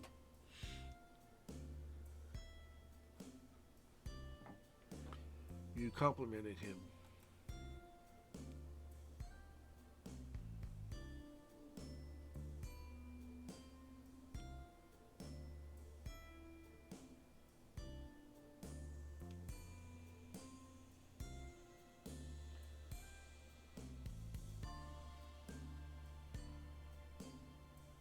You're so hot. I can barely stand it. Cove spluttered a while, covering his face with a hand. From between his fingers, you caught his eyes closing as you spoke. Your words, a phrase, rendering him unable to look at you directly. But you could also see his smile spread wider with every syllable you uttered. He squeaked with delight, unable to concentrate a sentence or even form a single word. You grinned at his reaction. Cove enveloped his arms completely, strapping across your torso and back in order to bring you close for a kiss. As he kissed you, the pressure from his mouth and arms increased. You could feel his legs shifting.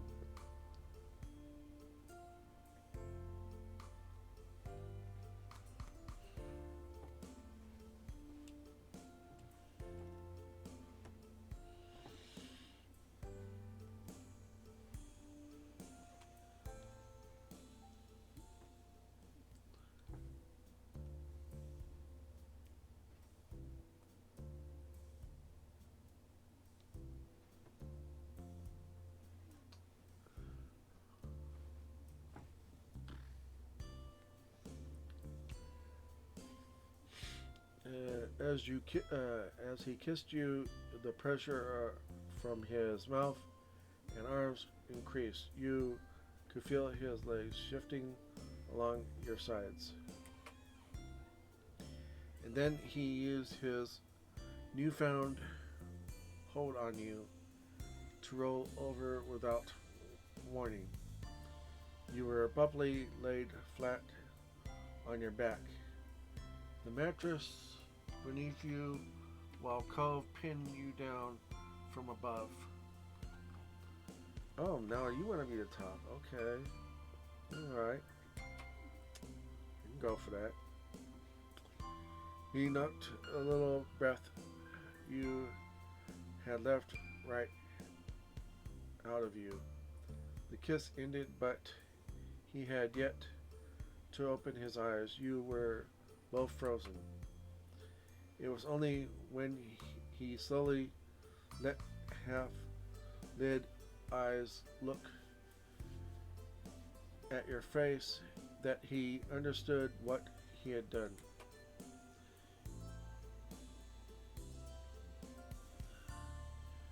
You got to watch comprehension drawn on his face as he first frowned, puzzled by the change in view. It was eased by understanding, followed by mortification as his face flooded with color. Oh my god.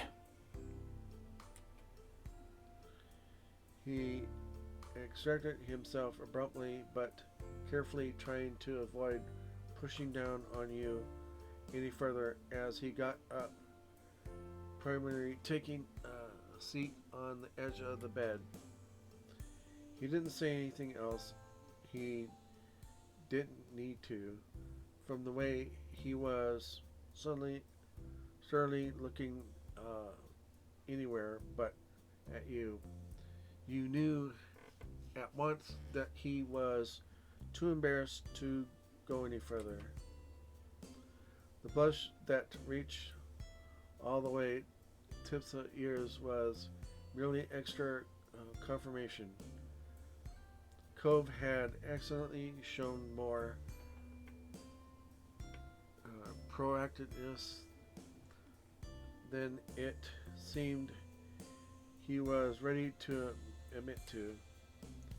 His embarrassment was adorable. You considered lunging, lunging on the bed some more, but it felt that was too cruel to your poor, shy boyfriend. Instead, you sat up and gave him space to recover. He cleared his throat, trying to regain some control over the situation. I wish you could stay, but it's getting late. You need to head home and get some rest. He looked at you, attempting to form the innocent expression. I mean, What if something just happened? Okay, what if something just happened to happen tomorrow? You had to laugh. Cove cracked a smile, acknowledging his poor attempt at subterfuge. How about I walk you back? Nope, I'm not letting you go on such a long, dangerous journey. Stay here, but avenge me. What, avenge me if I don't? Okay, avenge me if I don't make it. Okay. Then let me walk you to the door at least. Alright. You silently handed back into the living room together, comfortable with each other's presence. You stopped by the front door. Good night, Chippy. His voice was soft, like a comforter. You just wanted to wrap around yourself with forever. But Cove was right. You had to go for today. Good night, Cove. With that, you opened the door and stepped outside. Then you walked out into the street. You noticed that Mr. Holden was still standing out there. You looked up and at the sound of the door closing behind you, his phone in his hand, and smiled as he sized up the situation. Oh? You were in there a while. I hope that's good news.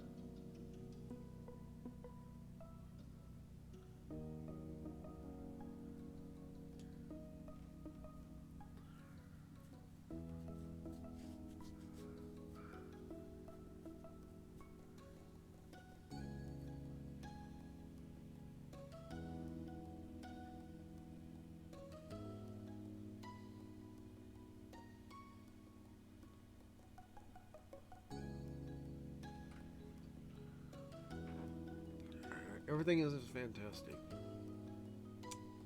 Great. Glad to hear it. Everything truly resolved. You exchanged goodnight wishes with Mr. Holden before continuing the very brief trip home. Not wishing to disturb anyone, you quietly snuck inside and gently pushed the door closed behind you. It clicked into place with a minimum of fuss. You let out a sigh. Your mind buzzed as you climbed the steps up to your room. Cove had done so much just to make you happy, and you knew he'd be back tomorrow with another big surprise.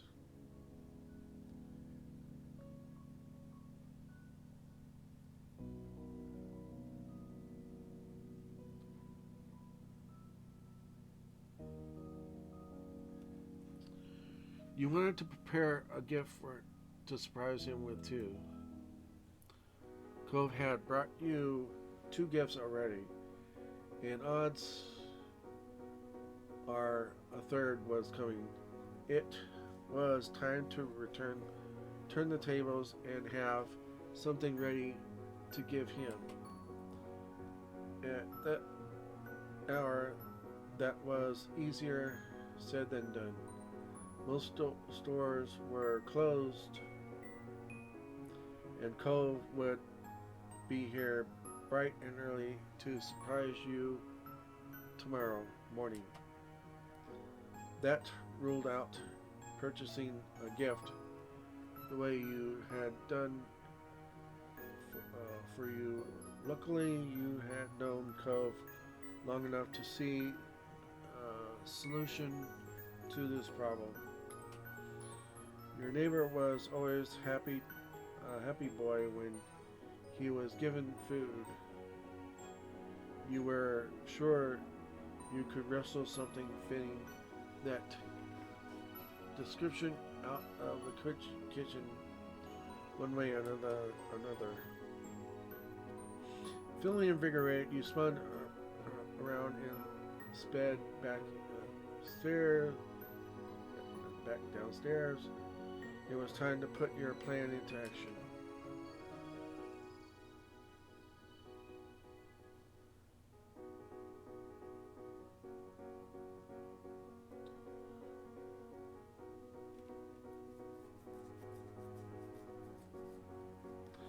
Okay.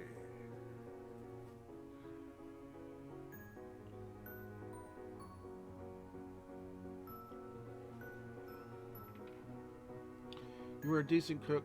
You could make something he loved. You sized up your options. With an early start, you'd be able to pull together something simple in the morning. You wanted to go for something more elaborate and time-consuming. You needed to do it right now. There was also an option of rallying the troops. Your moms knew how to cook wonderfully. And you could easily persuade them to give you a hand with this.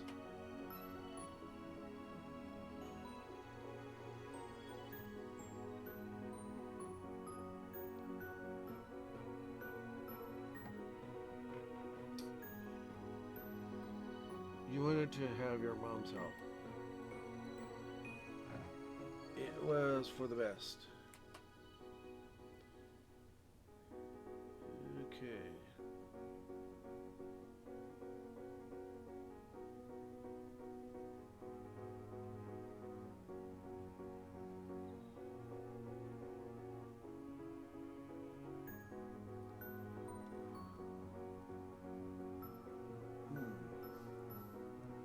Let's make him cinnamon rolls. Why not? I mean, we bought fudge for him before, and making fudge, it's a lot of work. Cinnamon rolls is quite a bit of work, but not as much. We'll do the cinnamon rolls. Even as a grumpy little boy who had just moved in, cinnamon and sugar and frosting had brought a smile to his face. He was going to light up with a childlike glee when he saw what you had planned.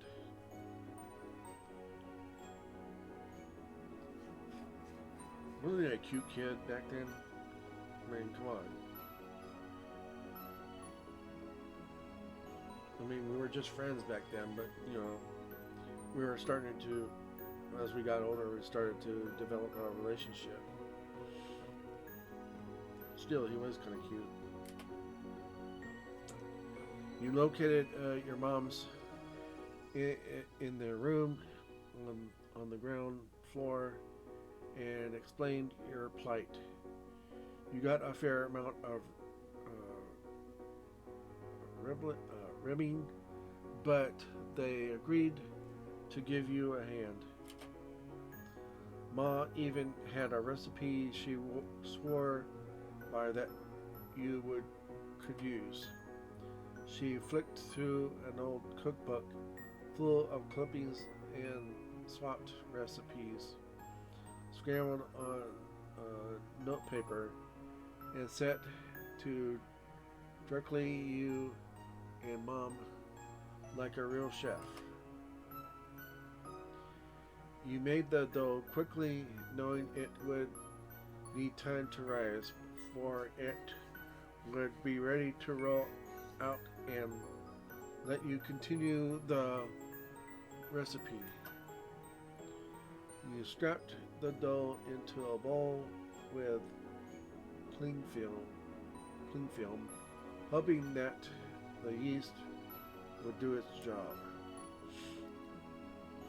You didn't have to worry. An hour later, the dough had doubled in size, just as promised.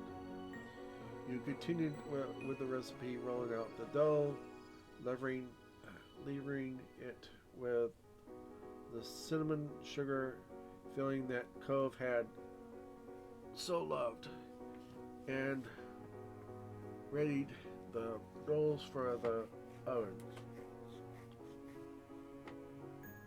Soon the kitchen was full of sweet smells as heat joined the ingredients into one. As you waited for the timer, your mind continuously drifted back to younger days. You recalled the chatter of tourists and seagulls on the busy shopping street that had felt so vast when you were a child. Eventually, a beeping brought you back to present. The rolls luckily came out fully and fluffy and golden, naked without their white frosting coats.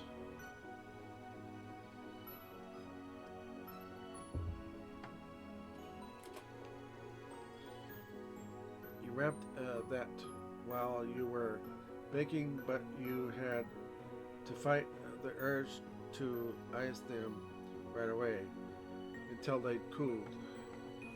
Any frosting you put on them would melt right away.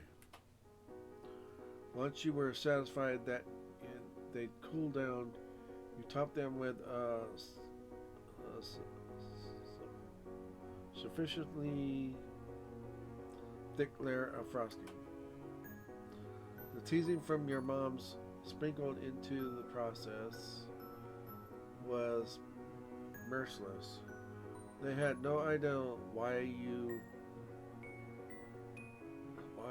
so urgently needed to cook for Cove, but it may as well have been the funniest thing they ever heard.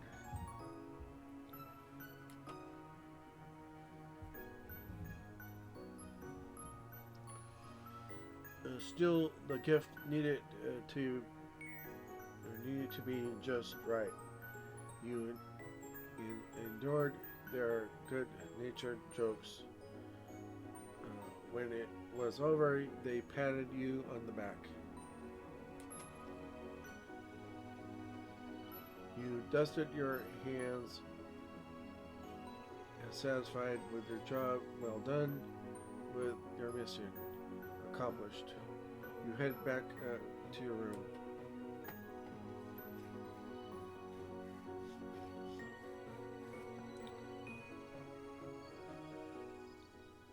Boyd, as you imagined how happy Cove would be with your unexpected gift.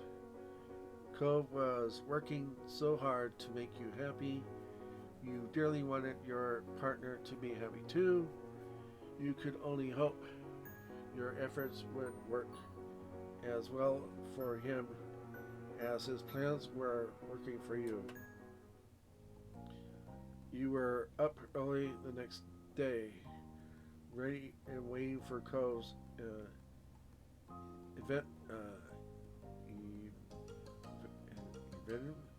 eventable appearance. Yeah. Your ears were perked listening to the doorbell, but instead you heard a familiar rapping on the window pane. Oh, we're doing the window thing today. Okay. Getting up, you headed over to let him in. You gaze into your neighbor's face as you've unfastened the window. Opening it wide, he smiled at you, still crouched on the window ledge.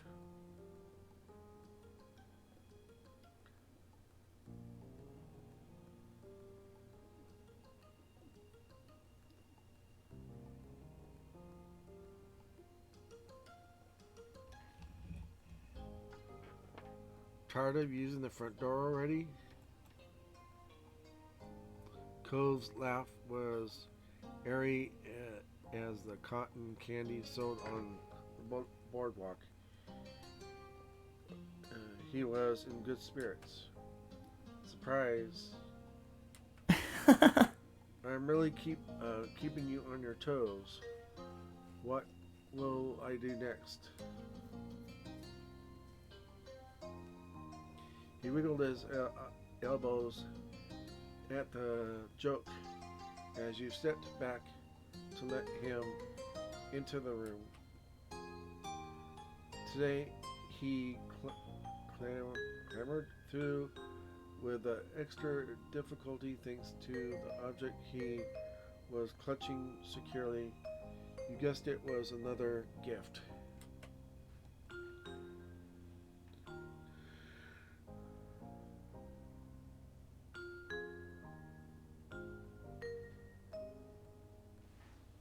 So, what did you bring me this time?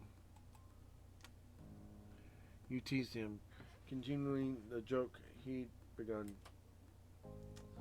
Cove glanced down at the item in his hands before holding it up to you. With a bit of flair, Cove clinked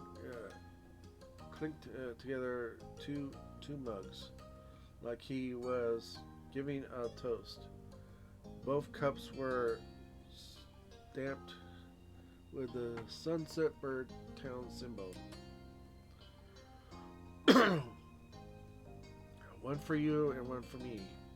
I thought it'd be pretty fitting with us sticking it out here for a while longer.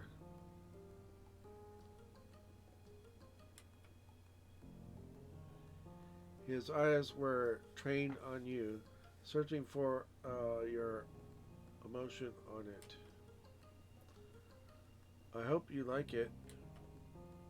Of course. You kissed him. In no time at all, you closed the distance between you and brought your lips to his. The startled Cove happily returned the kiss while still holding your present carefully.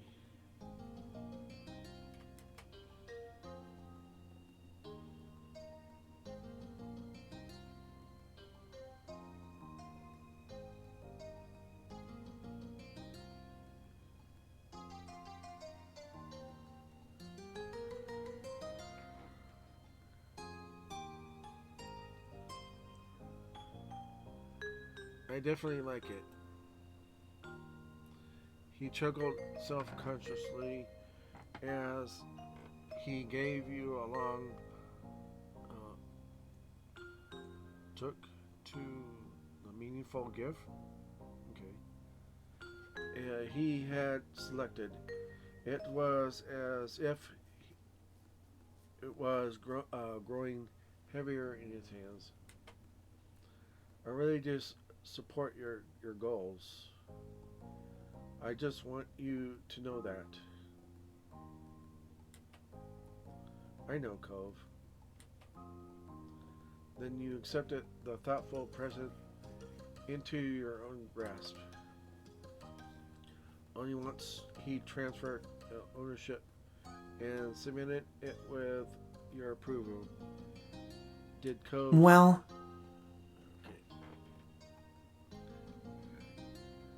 Did Cove straighten up and pull himself together? well, Okay, well, would it be all right for me to take you out today?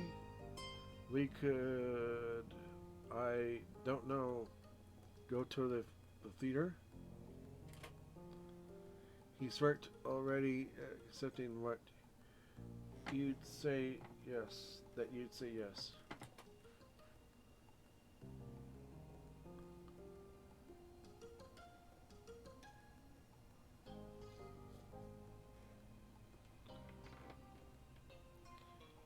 I'd go anywhere with you.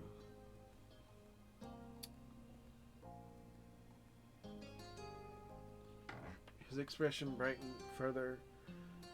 That was exactly what he had hoped for. Hoped that he had hoped. You. thanks. Thanks, Chippy. You're glad to see how happy your acceptance had made him. But before Cove could whisk you away on another big outing, you made your own move. Your surprise would be better now than when you got back late that night.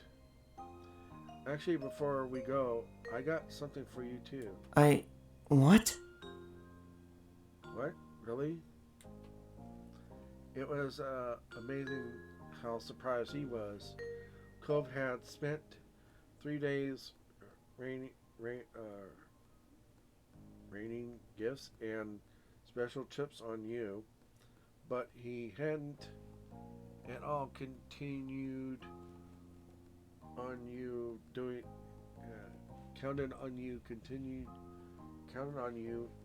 doing something in return. What is it? Stay here for a second. I'll show you. Okay. He watched you expectantly as you turned around to head downstairs. You reached where the cinnamon rolls were waiting and collected the prize. As you flipped back around to your room, gift in your hand, there was a smile playing out across your face. Cove was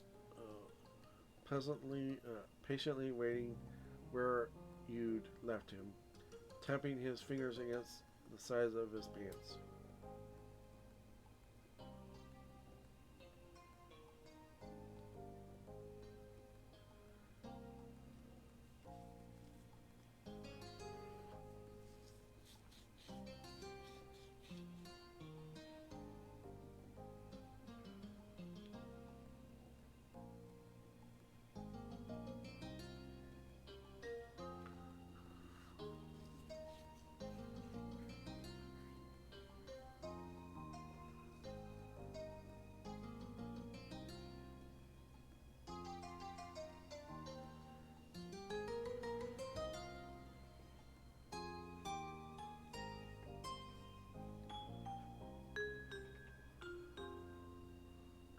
Okay, let me see.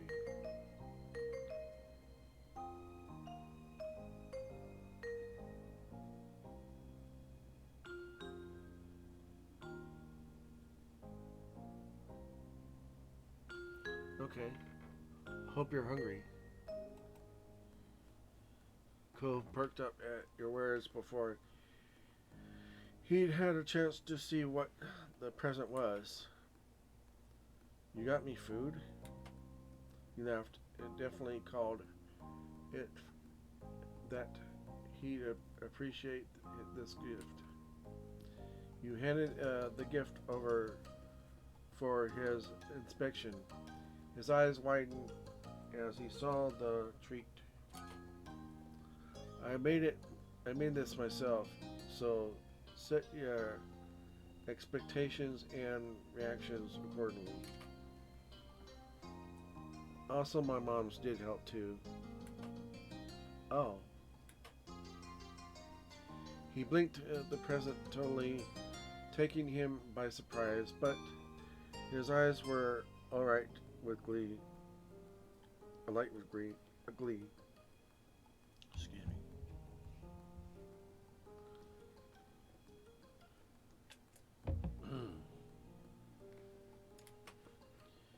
You made me cinnamon rolls? I love them, though I don't get them a lot. They're not the kind of thing we normally have around. He glanced up at you shyly. I can't believe you still remembered. It's amazing. You chuckled, recalling the moments long ago that you spent together. How could you not remember the days with a guy like him? The sentimental air was quickly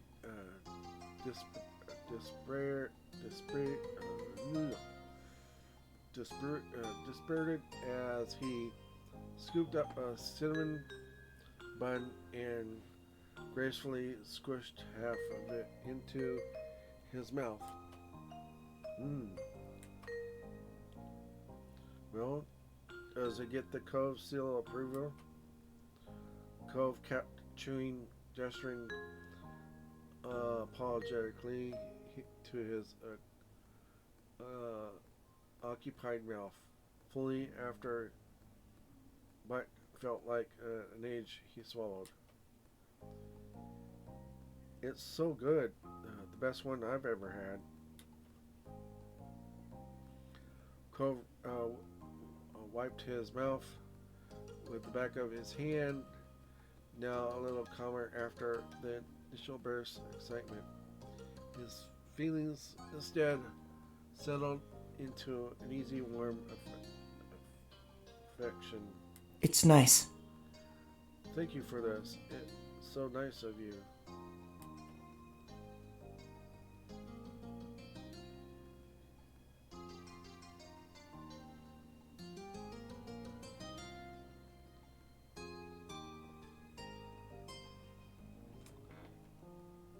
I would give anything for you, Cove.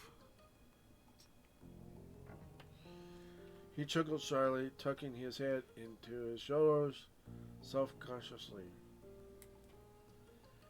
You don't have to give me anything, though. I'm already yours. Your face got significantly hotter than that blunt statement, even though you certainly hadn't forgotten he was your boyfriend. The way he said it left you speechless. His features softened, and you felt like you were being thoroughly appreciated. The food you gave was also getting its due attention. He'd already gone for a second serving. You couldn't blame his indulgence. That said, the amount you'd given him was enough for several servings, for far more than even Cove could usually finish at once. You made sure of it. But as he continued to devour it, you were starting to suspect that polishing it all off was the goal. In spite of the generous portion, he was willing to try to eat it all in order to show you how much he liked the present.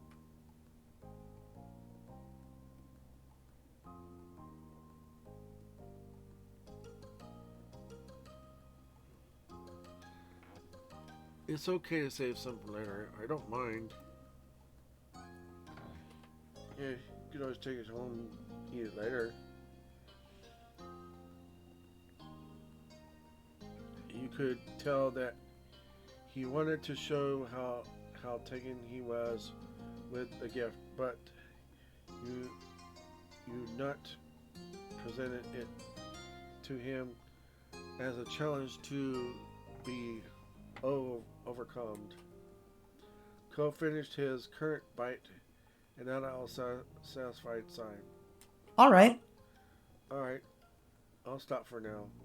There's other stuff to do, and I can have more later. You smiled at him, relieved that your gift could be enjoyed and not inhaled. Time for me to stop hogging the limelight. We can do your surprise now, too. Cove laughed. Yours was better, a better surprise for sure. It was a real one, but yeah. He grinned broadly as the exchange had fired up even further. I'm definitely gonna take you out now. Cove offered you his hand.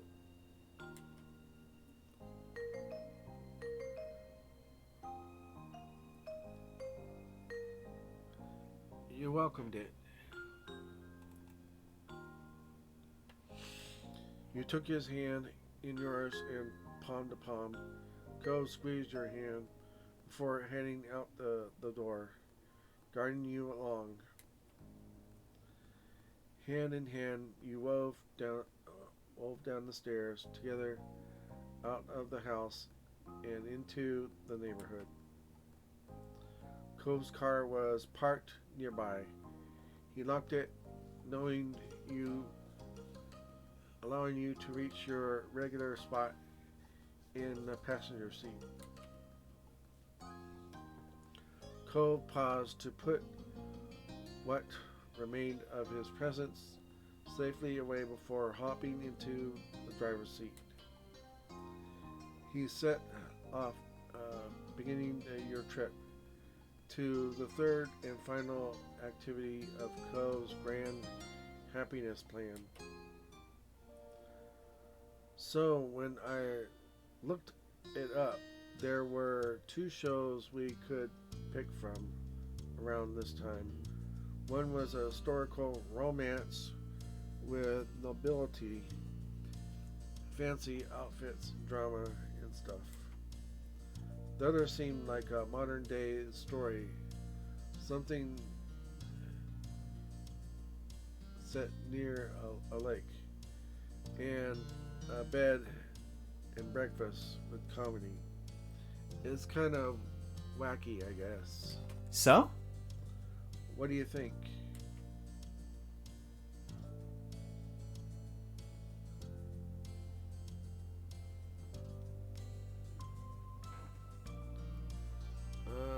I want to see the romance one. Might give us some ideas, you know? News.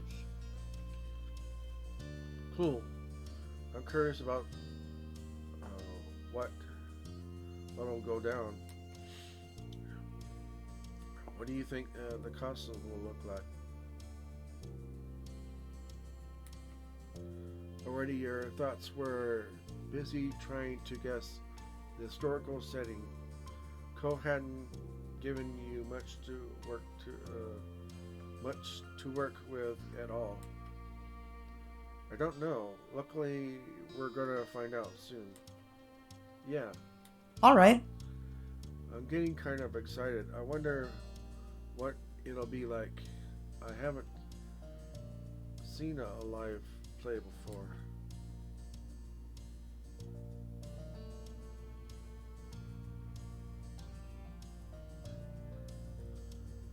Yeah, I have for real. They're mostly boring though. Although I really wanted to go see Cats live, but I never did get to do that. I mean, I got the video. I have it on video. It was one of my. It was one of the my favorites. like a musical, as far as musicals go, that are my other favorite would be Rock and Horror Picture Show, of course.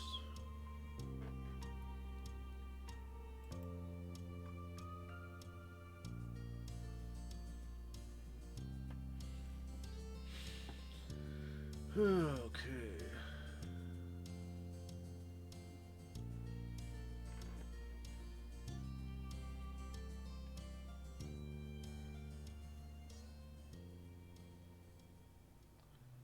I thought it was alright.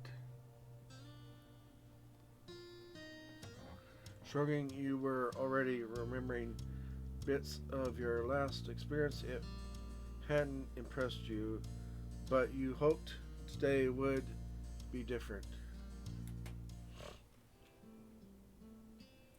This acts like an actual movie theater and an actual play auditorium where they have live performances, really. I don't know. We'll see. The rest of the drive, you flew... Wait a minute. Okay. And this theater looks exactly like the one that his mom took us to. Weird. Okay.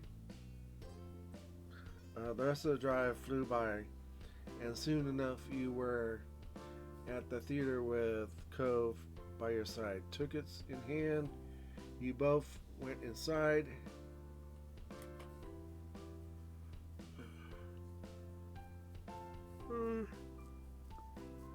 Shuffling down the aisle, Cove found the right seats. You were getting settled when the lights began to dim. We made it just in time. Your voice came out in a whisper. Glancing at Cove, you saw him staring straight ahead with eyes growing wider with intrigue.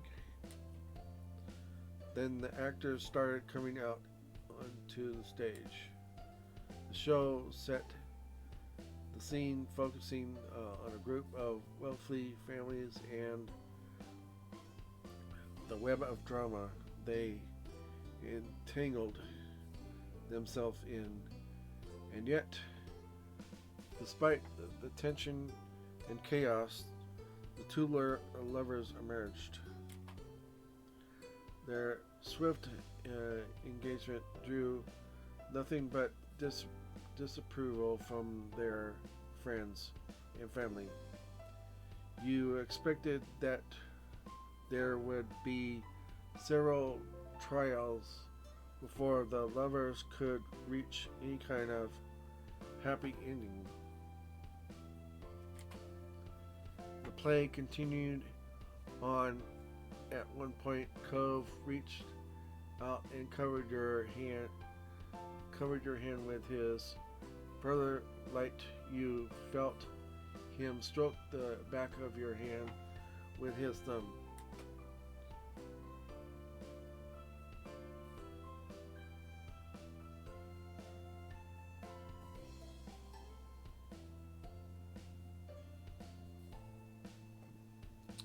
You leaned against him.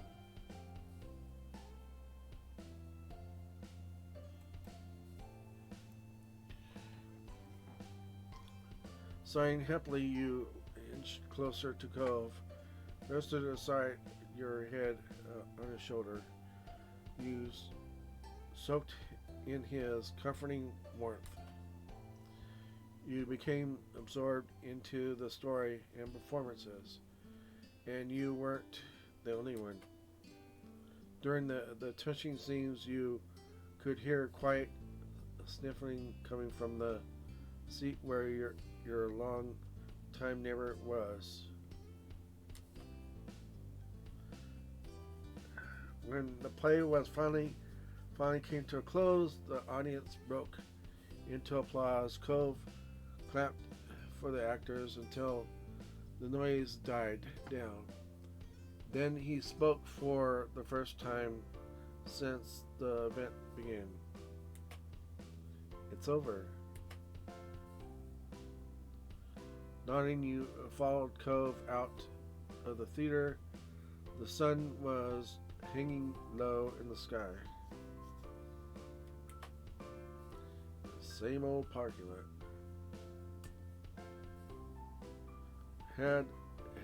I had so much fun.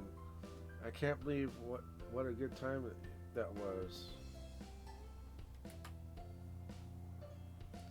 But really, I might have to come back sometime to see another one. Cove scratched the back of his cheek contemplatively. I sort of thought it was going to be harder to keep up with what's the phrase? Suspicion of disbelief.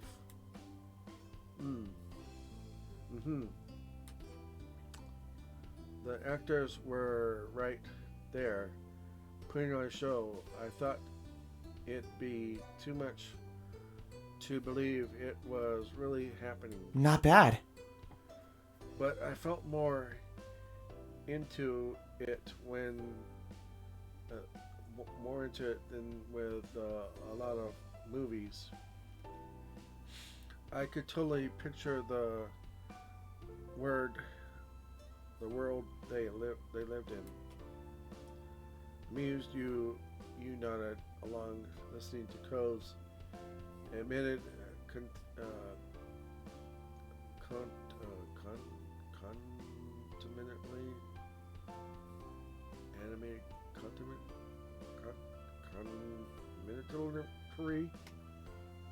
Okay. I'm still thinking about it, even though it's over. Imagine if that was us.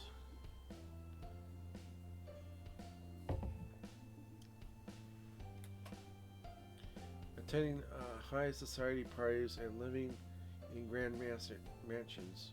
We'd have to deal with the rich and powerful and the politics or whatever that went along with it. Our families would have to try to force us to follow certain paths, but we'd still find our own way to each other and to the things we want to do. He had stars in his eyes, and he fantasized about the events of the story.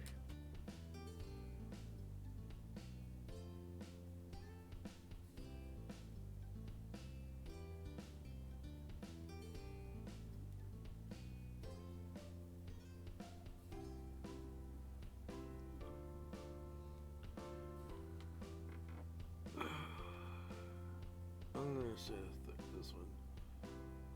Are you envisioning us being married, like the couple in the story? You joked.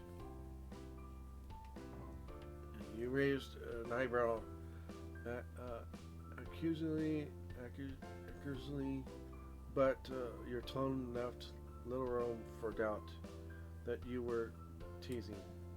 Well, Cole's gaze avoided, and you settled on the ground off to the side. He spoke softly. I mean, Like you said, it's part of the story, so I'd be wrong to throw that out, right? His mouth pulled into a smile, and after several heartbeats, his gaze met yours, making your skin feel hotter. Of course, I would dream of skipping that part. Stunned Cove stared at you, but then slowly his expression melted into a nervous grin. He was flustered to say anything. A few quiet moments passed, and you noticed a distant look on Cove's face. He shook his head like he was trying to send... Okay, oops. Send a thought away.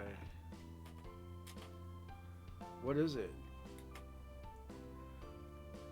Trying to really picture a completely new life in a new place actually feels kind of weird now that I'm doing it.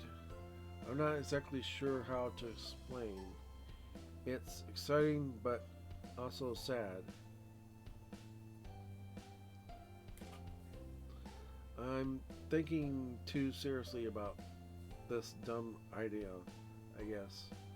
But if I don't remember anything from this world, then it would be pointless that I had a life before.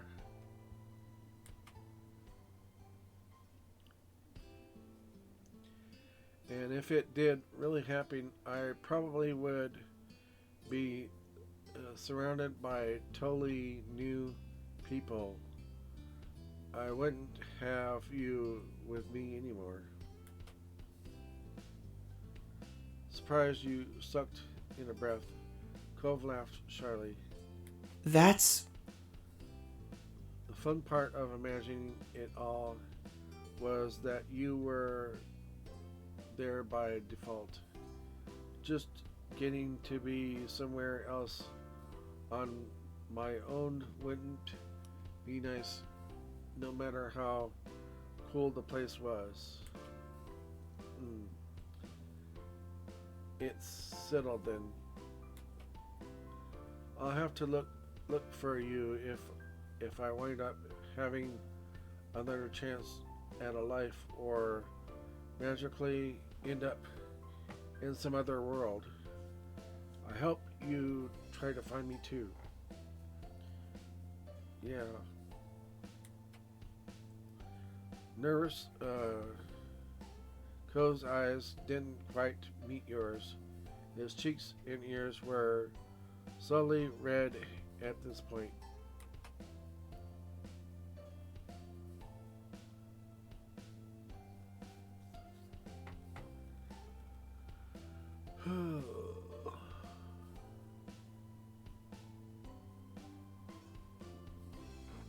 Of course I'd search for you. I'll never forget about you, Cove.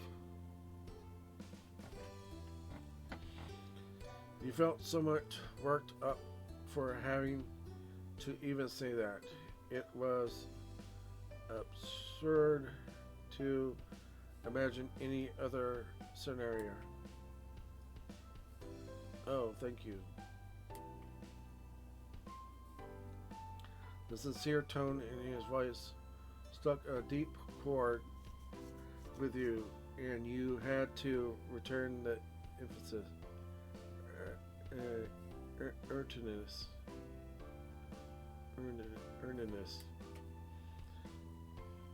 I meant it. There's nothing anyone could do to stop me from trying to find you again. Well, in that case, I'll work out. It'd work out after all. He took a deep breath and stretched his arms high over his head. He then turned his head to your direction and pointed you with his thumb to his car.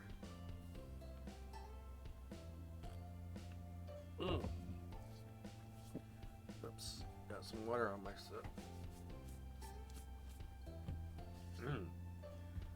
Spilt. We better get back to our real world now, huh? It's getting late, and I think we're the only ones still out here. You spun around, getting a good look at your surroundings. Cove was right. All the other cars were out here at the show ended were long gone. How did I miss that? It's suddenly dark too, by the way. Yep, it is. Come on. Come on, let's go home. after you made your way to Cove's car. You set course for your neighborhood. Your legs felt stiff from standing still and talking for so long, but it was worth it. On the return leg of your journey, you felt Cove lapse deep into a world of thought.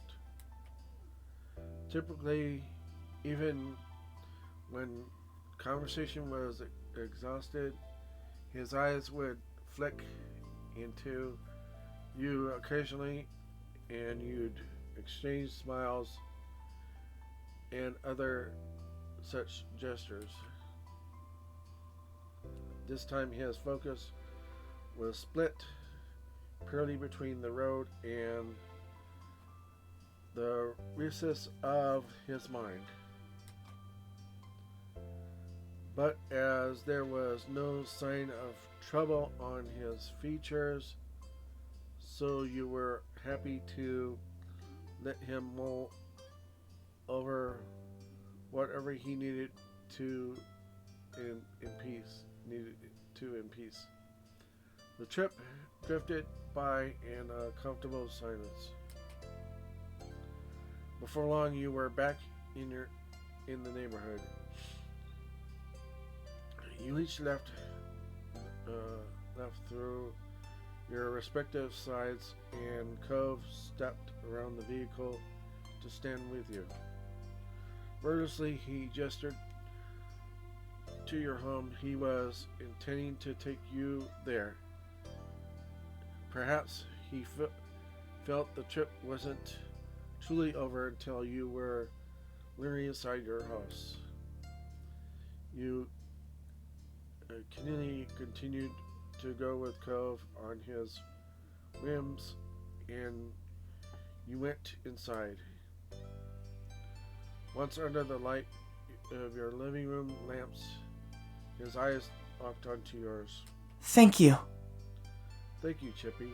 I know all of this was a lot, but I really did have so much fun. So did I. He grinned in an almost spiritual way. We really did it. This whole entire dumb plan of mine. I was happy it all became a reality. I hope you're happy too. Of course.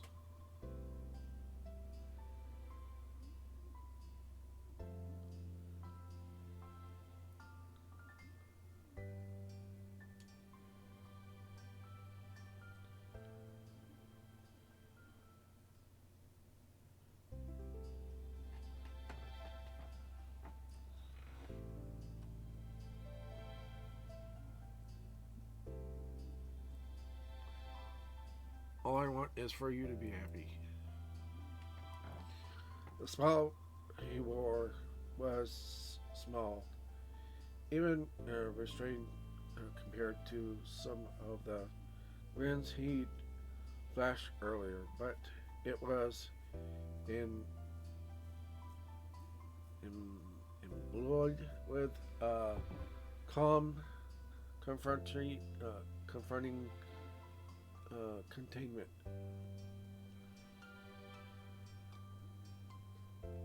Contentment, okay. Sorry, I'm having trouble with these words. Like I said before, my reading's not all the best, but I'm doing the best I can. You know, I'm doing the best I can. In this moment, he was joyful as you'd ever seen him. His next words escaped in a whisper. No one makes me feel the way you do.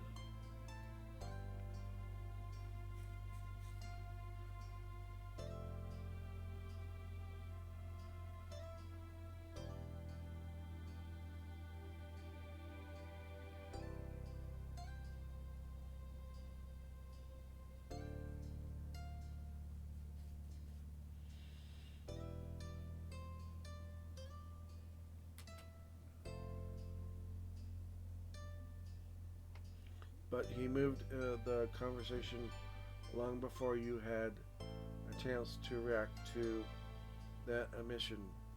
It had to be intentional.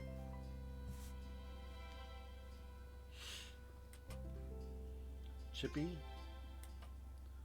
could I ask ask you to go along with one more surprise? His voice was gentle, even as he implored you for a little more. The question was itself was a surprise. Another? You could hardly believe that there was more hidden up his sleeve. Cove chuckled quietly, nodding his head over so slightly. A new one. I think I don't want to go home already. Not yet. And going back to one of our going back to one of our spots sounds fantastic. After all, this new stuff we went through. I can do that. Let's stay together. Not that offer like that can come.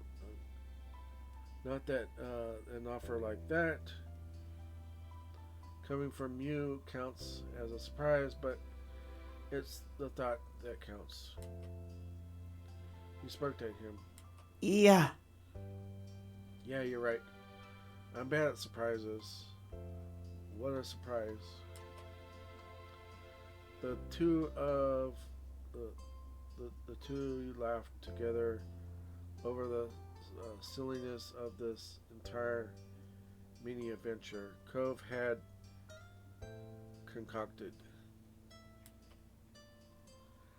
Thanks for saying yes, anyway. Of course. Yeah, I think I know where we're going. We're going back to the Poppy Hill, aren't we? Probably been a while since we did it anyway. You walk down your usual path, side by side, hand in hand. You trembled his.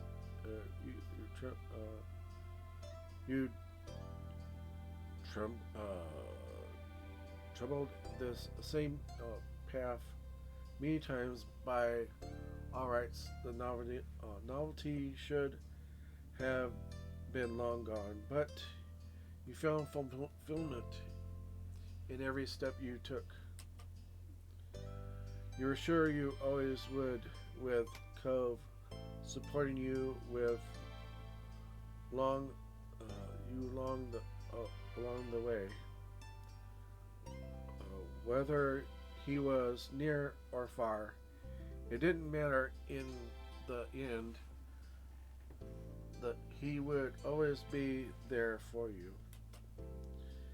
With this plan of Cove's drawing to a close, you might have expected to feel a little wistful.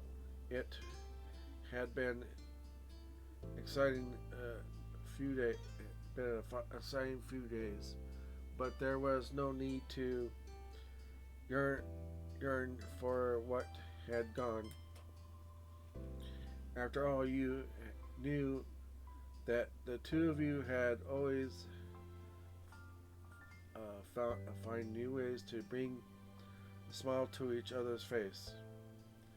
It's what you both did, and you were looking forward to new surprises already.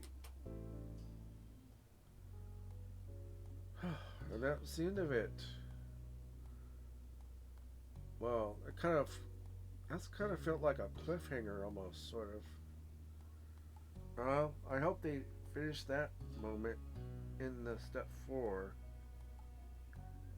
because I'd like to know more about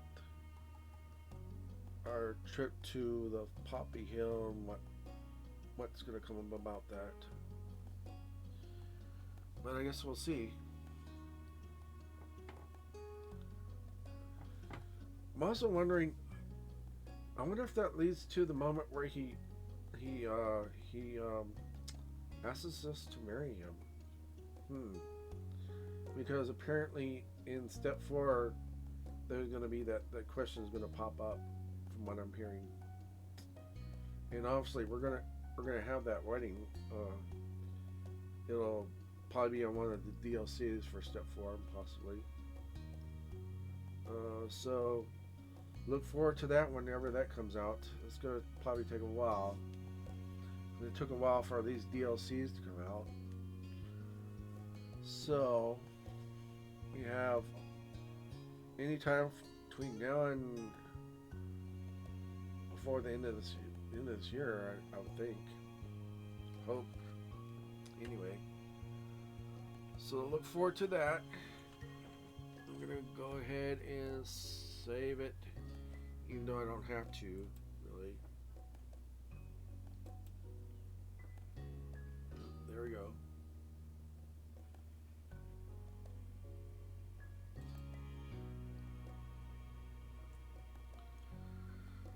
It's kind of sad that this is ending right now because I was really hoping for more, but that's the way it goes. Anyway, look forward to my ending. I'm going to be ending Cat Buddy. I'm doing the Yuichi route, so I got to continue that, and then I'm going to do Blood Droplets after that. I'll probably do some things on there and see how that goes, see how it plays out.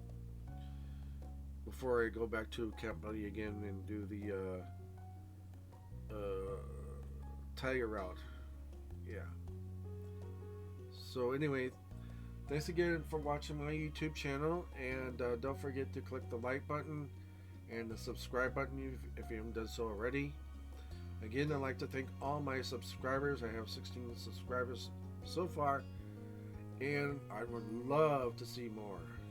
I would love to see more come in here and support this channel. Also, if you could support like the charities I've been trying to get money for. This is what, like I said, this is why I do this. This is why I got into doing this. It's why I set up this channel. It's why I set up my Patreon account. So if you could please go to my Patreon account and become a Patreon contributor, I'd really, really, really, really, really would appreciate it. Like I said, all the money goes straight to a worthy charity. I don't see a penny of it, really. I don't, and I don't need it anyway. So like I said, I'm just doing this for charity. So yeah, I'm doing this to entertain you guys and raise money for charity. That's why I do this. So bye for now.